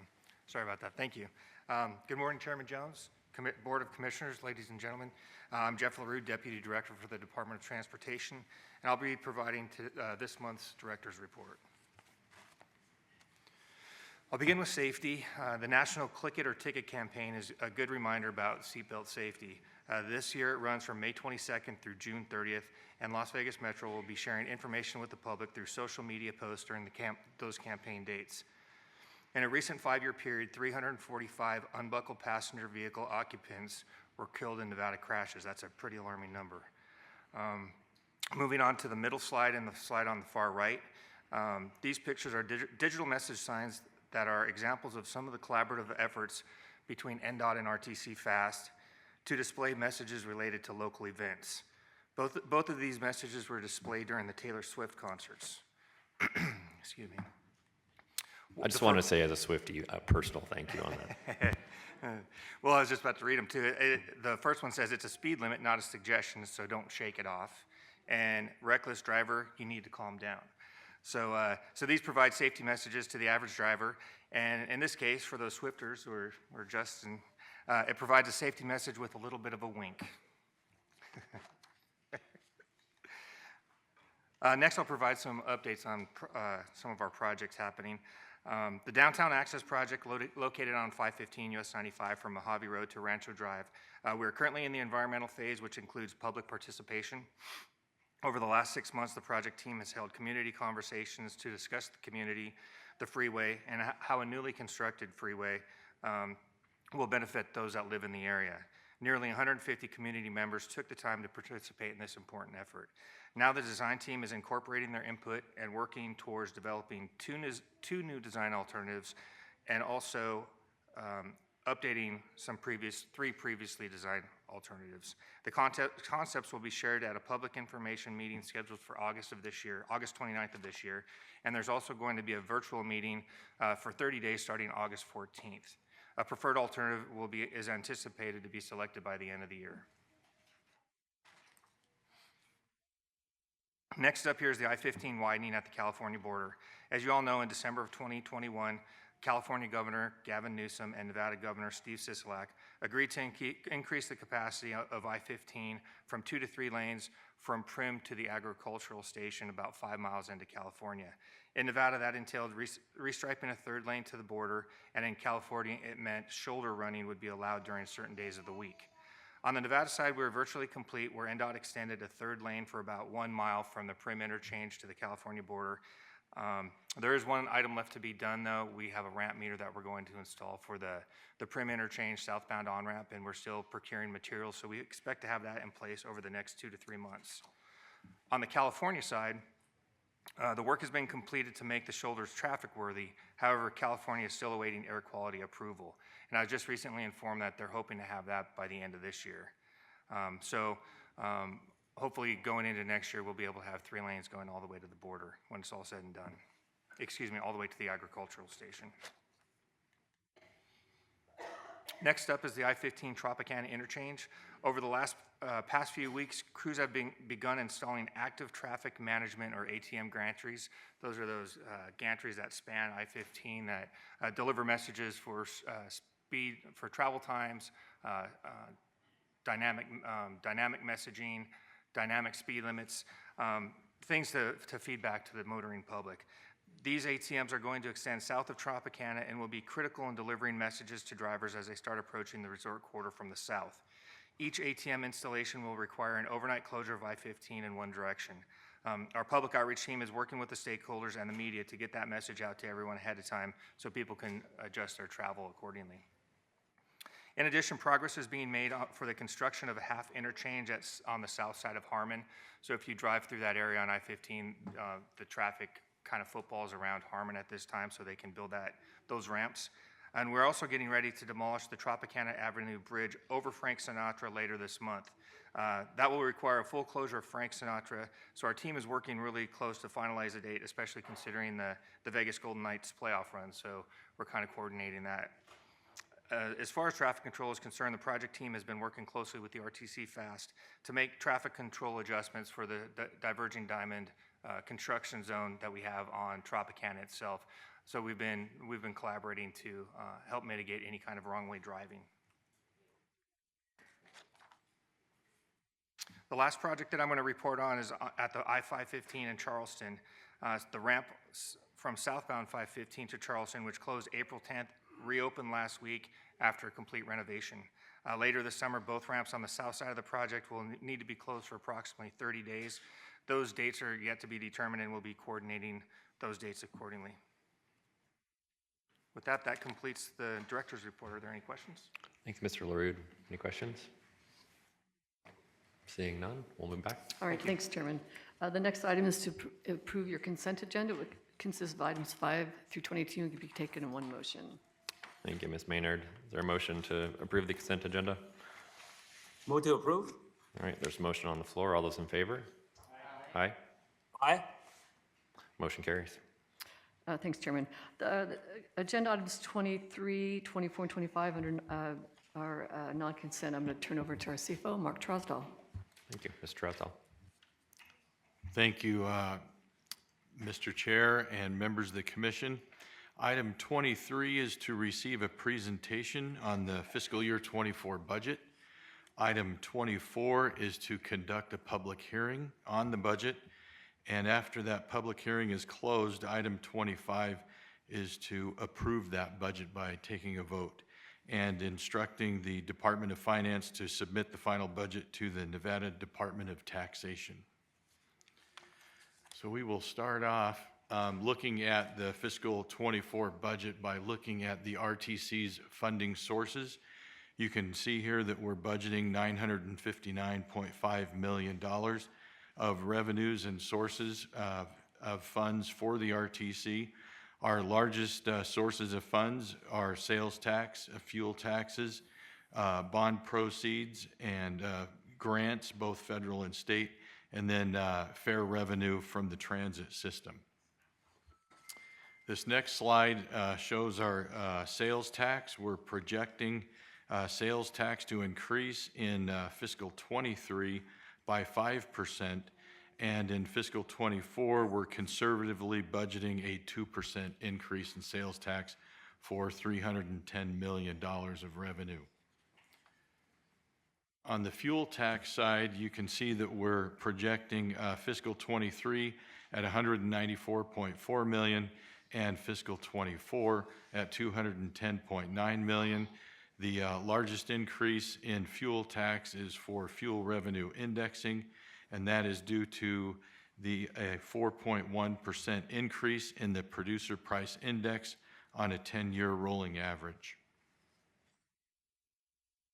As we look at transit funding sources, you can see that sales tax makes up almost 50% of our funding. And then after that, we see capital grants at 17.6%, and we're budgeting an operating grant at 6.7% or $32 million next year. And then you see that we have passenger fares make up about 13% of our funding sources for the transit system.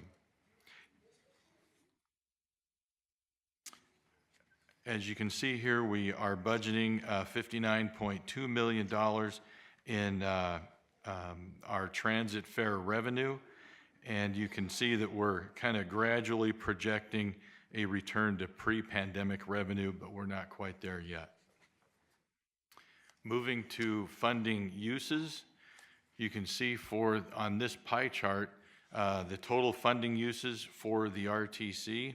Capital outlay makes up more than half of our funding uses, followed by contracted services at 32.4%. And then we also now have debt service that makes up about 10.6% of our budget at $102 million. And salaries and benefits make up about 5.9% of our budget. Capital outlay is divided between roadways and our transit system. The roadway funding, we're budgeting $326.3 million, and that goes to our member jurisdictions, the county and the cities. And then the transit system, we're budgeting $160.6 million of capital outlay. For the transit system funding uses, you can see here the contracted services make up about 58% of those expenses, about $275.8 million. Capital outlay makes up about 33.7%, and then salaries and benefits about 5.4% for the transit system. Here we look at the transit capital budget. You can see here we're budgeting $160.6 million for capital, and grant funding will pay for $124.5 million of that capital budget. Next year, we are budgeting $155.6 million for our fixed route contract cost, and we're budgeting $50.5 million for the paratransit contract. And then transit security, which has been discussed earlier today, we budgeted in the tentative budget $12.57 million, and we are making an adjustment to the budget, the final budget that's going to be sent to the state, increasing that budget by $5.6 million or 45%. And as that was discussed by Francis earlier in his presentation. And that concludes my presentation for the budget. I'd be glad to answer any questions. Thank you, Mr. Trosdahl. As we said before, we're putting our money where our mouths are when it comes to providing more funding for transit security because we have listened to you. Can you or MJ give a sense for what that additional $5.6 million will mean in terms of providing additional bodies on the ground to make sure that our folks are safe? Francis? Yes, so as mentioned earlier, this will add 33 armed officers to the network, as well as doubling the number of mobile units, rapid response units that we have. So I think it's important to note, we did hear from the drivers, really timing is everything, and when something happens, they would like to see a quicker response. Not having 8 units or, security officers in cars has not been something, it's something we can do better. And so we're going to double, that's buying more vehicles and then ensuring that there are more officers to more quickly respond. And again, listening to the drivers, we'll be going out for a new security contract next year. And as we look forward to enhancing the scope of work, we'll certainly listen to the drivers and try to do what we can. Okay, and how quickly, you said that the contract, so how quickly will this result in more officers on the ground? So we're actually working with the scope of on the scope of work presently, but obviously the goal is always to maximize the number of units on the ground. But Francis, I think the question is, I think When? we anticipate that will happen when? Oh, sorry. So in the emergency procurement, Marksman has 120 days to fill all the vacancies and add those extra positions. We're confident that this will be achieved well before that timeline. Okay. And this is combined with the new push-button system, which is intended to reduce the response time also? Yes, exactly. So as mentioned, we have 16, with the 16 committee members right now, we're actively looking to deploy this to all operators on the network pretty soon. Okay. Any other comments from Mayor?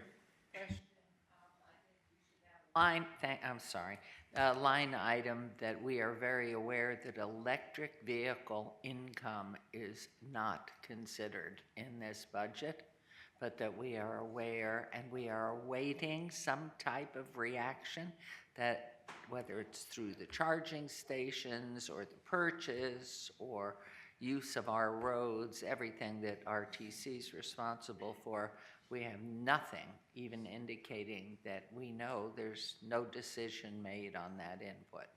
So I don't know if you're allowed to put a line in with nothing there. I'll donate $1. So at least you have income and it says electric vehicles. That is noted and hopefully will change in the next few years. Okay, thank you. Thank you. Any other comments from the commission?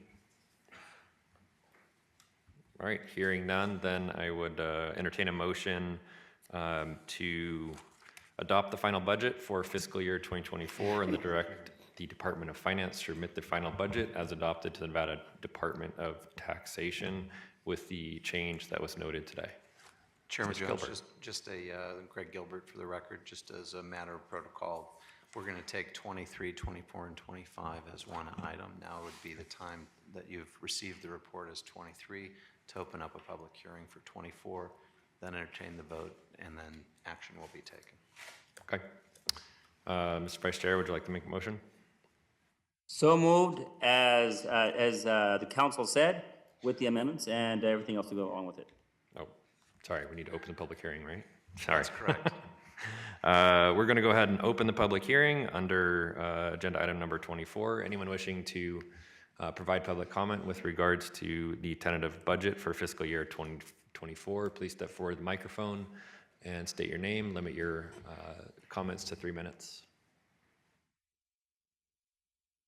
Seeing none, we'll go ahead and close the public hearing on the tentative budget. And now I will go ahead and entertain that motion. So moved, as I said before, Chairman. All right. Thank you very much. There is a motion on the floor with regards to agenda items 23, 24, and 25. All those in favor? Aye. Aye? Aye. Any opposed? Motion carries. Thank you very much for your work on it. Thanks, Mark. Thanks, Chairman. The next item, agenda item 27, is to receive information from our legal counsel. There are no items to discuss, so we can move on to the last agenda item, which is to conduct your final citizens participation period. This is the second time set aside for public comment. Anyone wishing to provide public comment with regards to matters before the Regional Transportation Commission, this is your opportunity. Please step forward to the microphone, state your name, and limit your comments to 3 minutes. I think we have some comment over here on the right side. So there first. Good morning, everyone. My name is Adrienne Cushell. I was physically attacked by a D&LU on the Paradrental bus. The driver refused to first to call the supervisor and refused to call the police. I insisted that he call the police. It took an hour before the police and the supervisor came, and I need to get paid for, I pay my bills and punitive damages. I still have pain in my calves, and I was bitten through 4 layers of clothing. I still have it on my arm if you need to see it. Thank you. Thank you for being here. Sir? Oh, sorry. Apologies. Hi, my name is Shelley Jones, and I come just about every meeting unless I'm sick. However, you did not call me last month when I was instructed by one of you guys to raise my hand to do a public comment. That is very irritating. Then I came to the meeting last week, and then I wasted my time because the meeting was moved to today. Being that I am blind, and you know that I am blind, I cannot see to read anything. Aside from that, the programs that have UServe is a great idea, but I also think that the UServe drivers should have the availability, or the clients who ride the UServe should have the ability to call in the rides and not plague RTC with it. I like Tango as well, and I ride that system, as well as the bus, which brought me here this morning. And my girlfriend who spoke first, she had to leave her walker at home because she couldn't bring it because the vehicle was too small. The vehicle must be larger. They must have accessibility, because if a person is on there with a walker, a wheelchair person cannot get on, because where are they going to put the wheelchair? I mean, it's ridiculous. And as far as safety, when I had sight, at one time I used to ride RTC all over the city. But I won't ride it now, not when it's considering safety issues. And I don't know why you people don't do anything about safety, because the drivers need safety. I had a black friend years ago who I was very close with, and she was raped on the bus and pressed the panic button, and nobody came. What's up with that problem, huh? You guys need to take safety as an issue number one. That is priority. You owe the safety of the drivers. You owe the safety of the passengers. None of this violence is unacceptable, period. Do something about it. Thank you very much. Thank you, Ms. Jones. Okay, sir, sorry. My name is William Lynn. I'm a transit operator for the city of Las Vegas since 2001. I just want to let you know, obviously we're not going nowhere. First, I'd like to thank all the drivers that came out, especially the ones that now, after they've heard everything that went on today, they're still headed out there to go to work. They had to leave. I'd like to thank the ones that came here with their children. They still have to go to work tonight to speak and say what they had to say, and to the community that came to speak up for us. A couple things as we were talking about the security doors. The security doors are half at best. They tore apart. They get assaulted with drivers with them. You need something that goes straight from the window all the way to the wall. More transit security. If they can't do nothing on the bus, then they're no good. You can put 100 of them out there. If they stand there and say we can't do nothing, you just put police cars out there. At Bay 10 the other day, I watched a lady kicking the car, six marksmen standing around her, and couldn't do nothing. And then she just walked onto a bus. This is craziness. So I understand that you're trying to do something, but if they can't do nothing, then there's really no case to add to. This is my family. This is my kids. I've been with these people for 22 years. And Francis, I heard about you leaving. That's a great loss. MJ, you need MJ. I know you can talk to him. Whatever that's another one. You know, I've considered you always have been in the fight. You too, MJ. I'm glad that the board went to the safety meeting and are trying to do their part, but I just don't see anything less than we need transit police.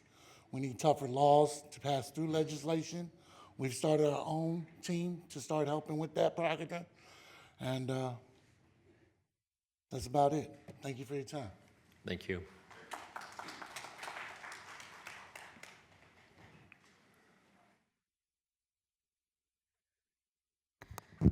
Valerie Gamache, I've been in transit over 8 years. I work at Keolis at the moment, soon to be TransDev. I just wanted to reiterate what Billy had said. I have been reporting to my security director at Keolis for over a year now. Please do, and I would advise all of you once a week, go to BTC or go to SSTT and check the yard. Check if those RTC marks, the paid marksmen, are going on the buses. Are they even out on the platforms? They're not. This is wasted money. No one is checking them and making sure they're doing their jobs, and the new people, half of them are on their phones, they're not even out on the platforms, they're not doing their jobs. It's not just a family issue that we're dealing with. I've worked during the crack epidemic in the worst neighborhoods in New York, East New York, Hunts Point, Bronx. This is not just a family issue. We are paying for a report with statistics, a PowerPoint, a $13 million PowerPoint.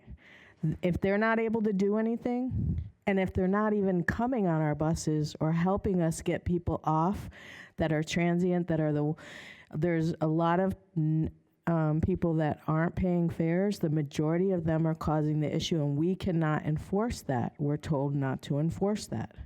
These are the issues that can be addressed. How do we address the multiple percentage of people that are riding our buses that are causing these infractions towards us and these violent behaviors? When we have video of people breaking our glass, which is a felony, I have the same people come on my bus the day later. Nobody goes out and gets them. Nobody arrests anybody. These people are not doing the job. If we have a community partnership with Transit, Metro, then take the best that are out there, because there are some marksmen that are really doing good, but it's a small percentage. Use that 5.5 that you just approved and get them so they can arrest like Metro Police and have them do a partnership with Metro Police. That's the best way to go about this. And we have to do something about the fare issues. Those are the people causing the violence mostly on these buses. It's not just mental illness. Thank you. Thank you. Next speaker.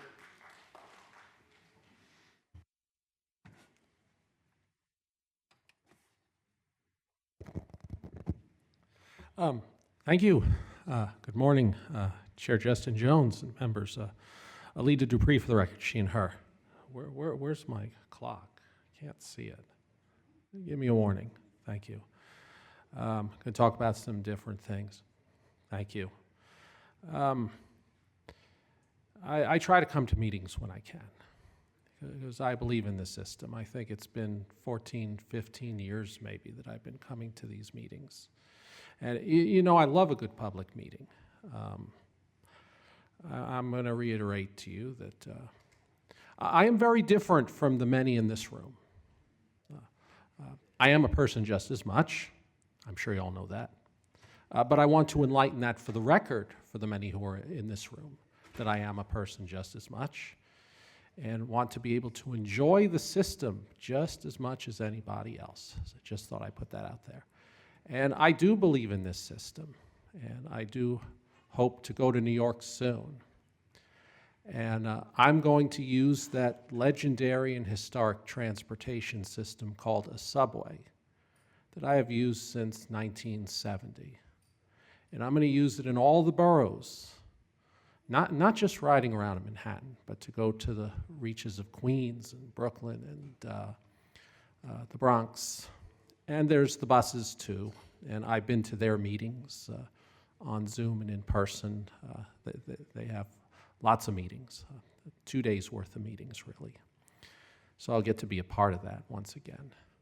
And I'm still using the app, still like using the app. It showed on the buses, on those reader things, the nice new readers. They don't flash the sun in my eyes. They work very well. Because the app is very helpful, and I want to have more functionality on that app. It's time, long overdue, to sunset the paper ticketing when I go to the Bay Area and use Clipper. And I have used my Visa card on the New York City subway with my phone. And I know we're working on that here. And I know it takes time, but it's important for us to continue that work, because I see it with the fare boxes. We have problems with the fare boxes sometimes. It just holds everything up. And hopefully I'll see the new hydrogen and electric buses, because I ride hydrogen buses in Oakland. And I've ridden some electric buses out in Contra Costa County in California. And so I want us to accelerate that here, perhaps pun intended. But I have a plan when I leave here. I'm going to get on a bus. Thank you. Thank you, Ms. Spree. Anyone else wishing to provide public comment? I think that's it. Hi, my name is Terry Richards. I'm the President Business Agent of ATU Local 1637. I heard you, Madam Mayor, when you said all that you said about what we need to do. I'm sorry, I don't know your name, Justin. I heard you also. I hear you say when you say you listen to us, and I hear you when you say you hear us, but do you really?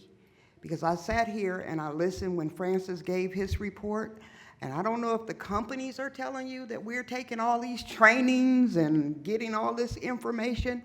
We've had none. We don't get this in-depth de-escalation program that he mentioned.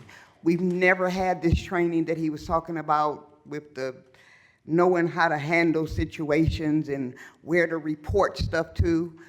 We report our own stuff, because half of the buttons on the bus that tell you to push to get emergency help don't work.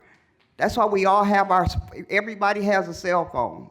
You get more calls from cell phones than you do anything else. I didn't want to stand here and repeat all of the stuff that everybody else has already said. What I'm hoping for is that Keolis and MV are leaving. There's a new company coming in. You need to make sure that this new company, whether it's First Transit, I call it First Dev because we don't know what we're dealing with. Different people come in and they say they're different names. Whatever it is, make sure that they're giving us the training that you're being told that we get, because we're not getting it now. Also, like the other gentleman said, you can spend as much money as you want getting more marksman police security officers. The whole thing depends on accountability. Yes. If there's no accountability, there are people who probably wouldn't even do these offenses that do them because there's no consequences. We're the target. You have cameras. He said that perfect camera system you have on your bus gives you a perfect every angle view of a driver. But when an incident happens on that bus, you see a vague face of a man who you might be able to identify. Put that same stuff that you put, the images you put on the driver, put that in the back so you can see who exactly it is who's attacking the drivers and the passengers. my thing is, the biggest thing for me is that we looked at that chart and you showed in 2022 what the passenger on passenger assaults were. 2 levels down in 2023. The same with the driver assaults. I'm sorry, just give me one more second. The driver assaults, 1 notch down. We're only in the 5th month of this year, and we're only almost where we were the whole of last year. Something's wrong with that. We've got to get transit police. We got to show these people in the community that there is accountability for the things that you do. There are consequences. Marksman is, and I don't have anything against marksmen, but they're not going to do it. Thank you very much. Thank you. And just with regards to the training, Trans Dev senior management is here in the room, and so they are listening, and we'll make sure that gets addressed. Next speaker. I forgot to state my name for the record. Last time I was up here to speak, my name is Laretha Serafin, and I work for Keolis. First thing I wanted to say was thank you, Mrs. Mayor, for the empathy and genuineness. It's truly appreciated. And besides Francis and MJ, I have not felt that, nor have I seen it from anybody else up here on the board. So thank you for being humane. While I can appreciate what you've said, yet and still we have no preventative measures. If you are in a state of crisis or at a fast-paced incline, you wouldn't need to wait on a meeting or a bill to be passed or to be heard. At the very least, you would have a temporary emergency plan implemented or something semi-permanent, a change that will hold until what is needed is provided. And I'm not hearing that. I'm only hearing if something happens, when something happens, not before anything transpires, or what you all will give us drivers for protection, i.e. level 5 gloves, which are impenetrable by knives and will be provided to us by TransDev, Keolis, or yourselves. Bulletproof vests, as there are more shootings on the bus than I care to recap on and off of the coach. While I do understand that we are a part of a protected class as well, that's something we're always supposed to be. There's literally a sticker on the bus that states that it's a felon to assault an operator. We want effective and preventative measures. We're looking to have transit police there with us. Not all vehicles have GPS. I just drove a ghost bus, coach 155. Are the Rovers' response time to routes closest to them, or are you using stats from the routes that, like which ones? Who's stationed there? Where are these Rovers stationed, and what are your stats based off of? Because I'm not hearing that. Based off of that information, you know what I'm saying?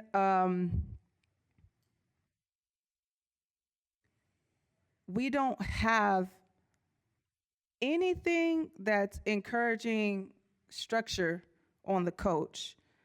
We're getting paid $20 per 25 cents on the checks that we get. Every 25 cents is $20. I like to be getting paid what you guys are getting paid. I know it might not happen, but our job is not only physical, but it's mental and it's emotional, not just for us and the people that we deal with, but for our families as well, especially when they hear tragic situations happening. It hurts and it's tiring, so hopefully the extra $5 million will be given to us that are more deserving than a security guard with a pay raise that does less labor than us drivers and supervisors do. They literally have a uniform that say fair enforcement, and they can't enforce it. There's too many contradictions between RTC subcontractors, Keolis, and MV. Classic case of too many chiefs and not enough Indians. There needs to be better delegation and straightforward directives that are unbreakable. Thank you.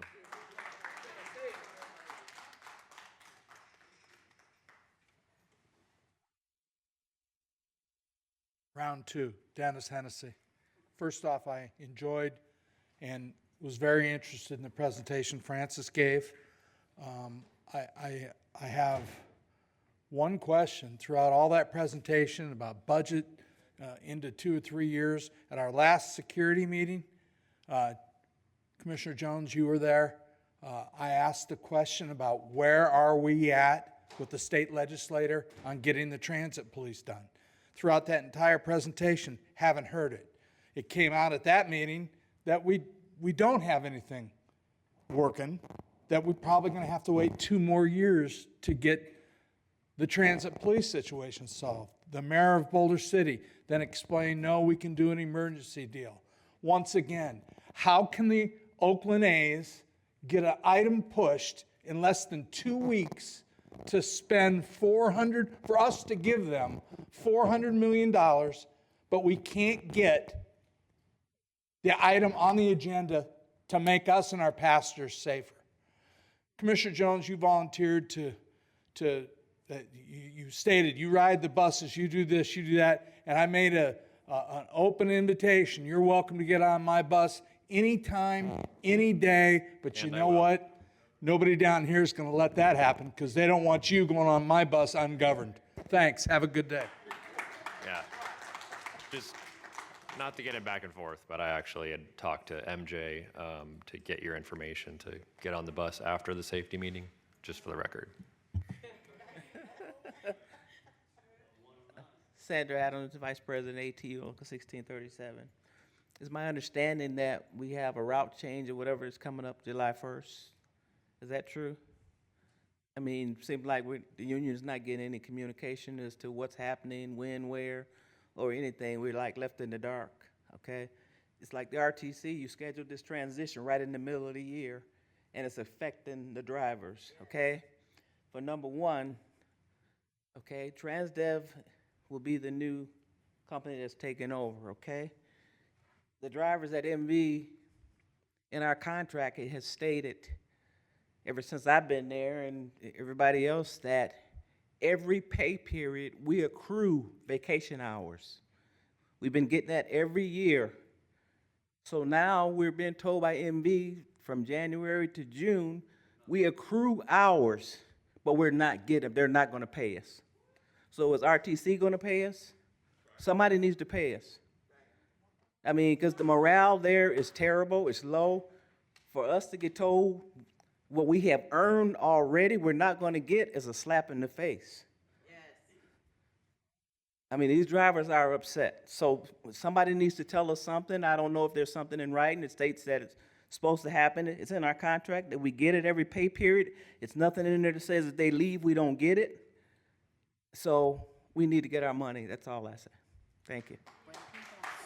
Thank you.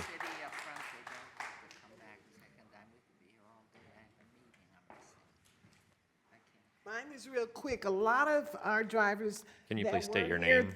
Carolyn Higgins. That were here, they're no longer here. I just want to say one thing. Who moves this city?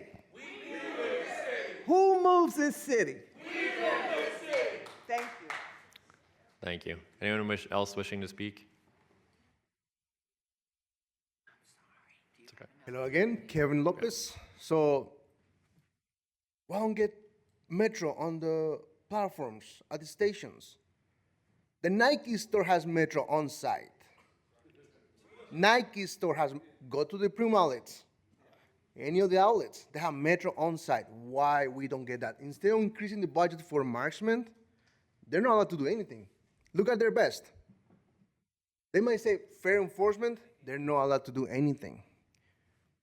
All they carry is a gun, baton, that's it. Nothing less than lethal to defend themselves. In case of situation, where's the taser? Where's the pepper spray? And from this close, that person can get to me before I can pull my weapon and use it. That's the 21-foot rule. A person with a knife can reach me and stab me before they can pull the gun. Whoever's in charge of security, they need to get trained on security.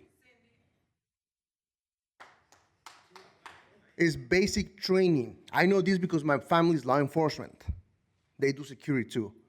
And I talk about what happened at work and they're like, all you have is Walmart greeters. That's what you're paying for. They are capable to do things. They're capable. They're leaving. You're losing people who have experience doing security because they're not allowed to do anything. All they do is to call 911. After my incident, back in November, I carried 2 phones, one for BOC, one for 911. Because the no paying passenger, the guy who didn't pay, went upstairs, and a passenger, a juvenile, walked next to him. He pulled the gun, racket. Told him how they're gonna, he got on at the BTC. From the BTC to the next bus stop. That's how far I got. Before I had to get off my seat, call radio. Hey, guys, this is what's going on. The response, call 911. Okay. The information I got from the kids, I call 911. Now, I'm face to face with the person who just pulled the gun on these kids. Luckily, I was close to the BTC, but I only had 1 phone. So my phone was 911. I give it to the kids. They talk to the person, that's to 911. The person ran back to the BTC and took another bus. That's what happened. We see it every day. But putting more numbers out there, what are they allowed to do? Nothing. All they're allowed to do is to grab the phone and call 911. And they're going to put, no, not even 911, 311. How long is it taking them to pick up the phone? 30 minutes? I seen it. Thank you.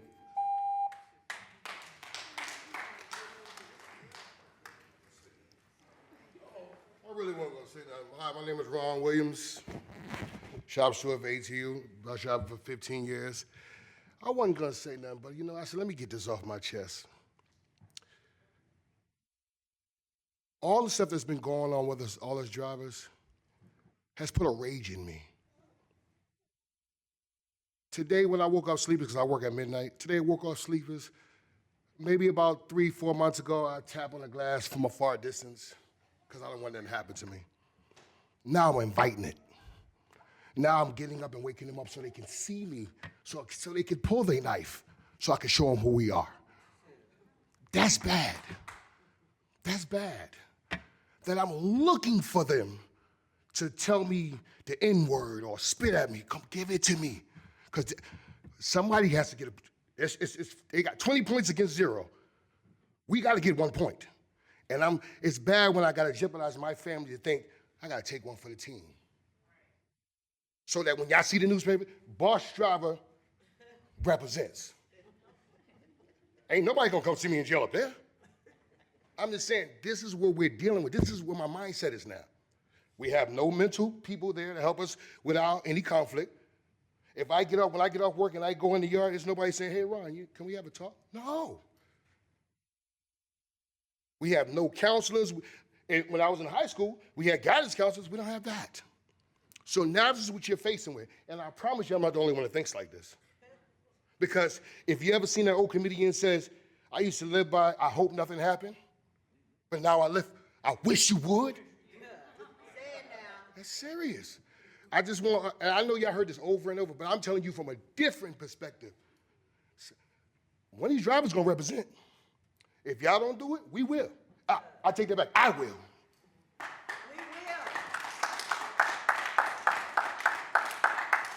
Anyone else wishing to provide public comment? Seeing none, we'll go ahead and close the public comment period, and this meeting is adjourned. Thank you all.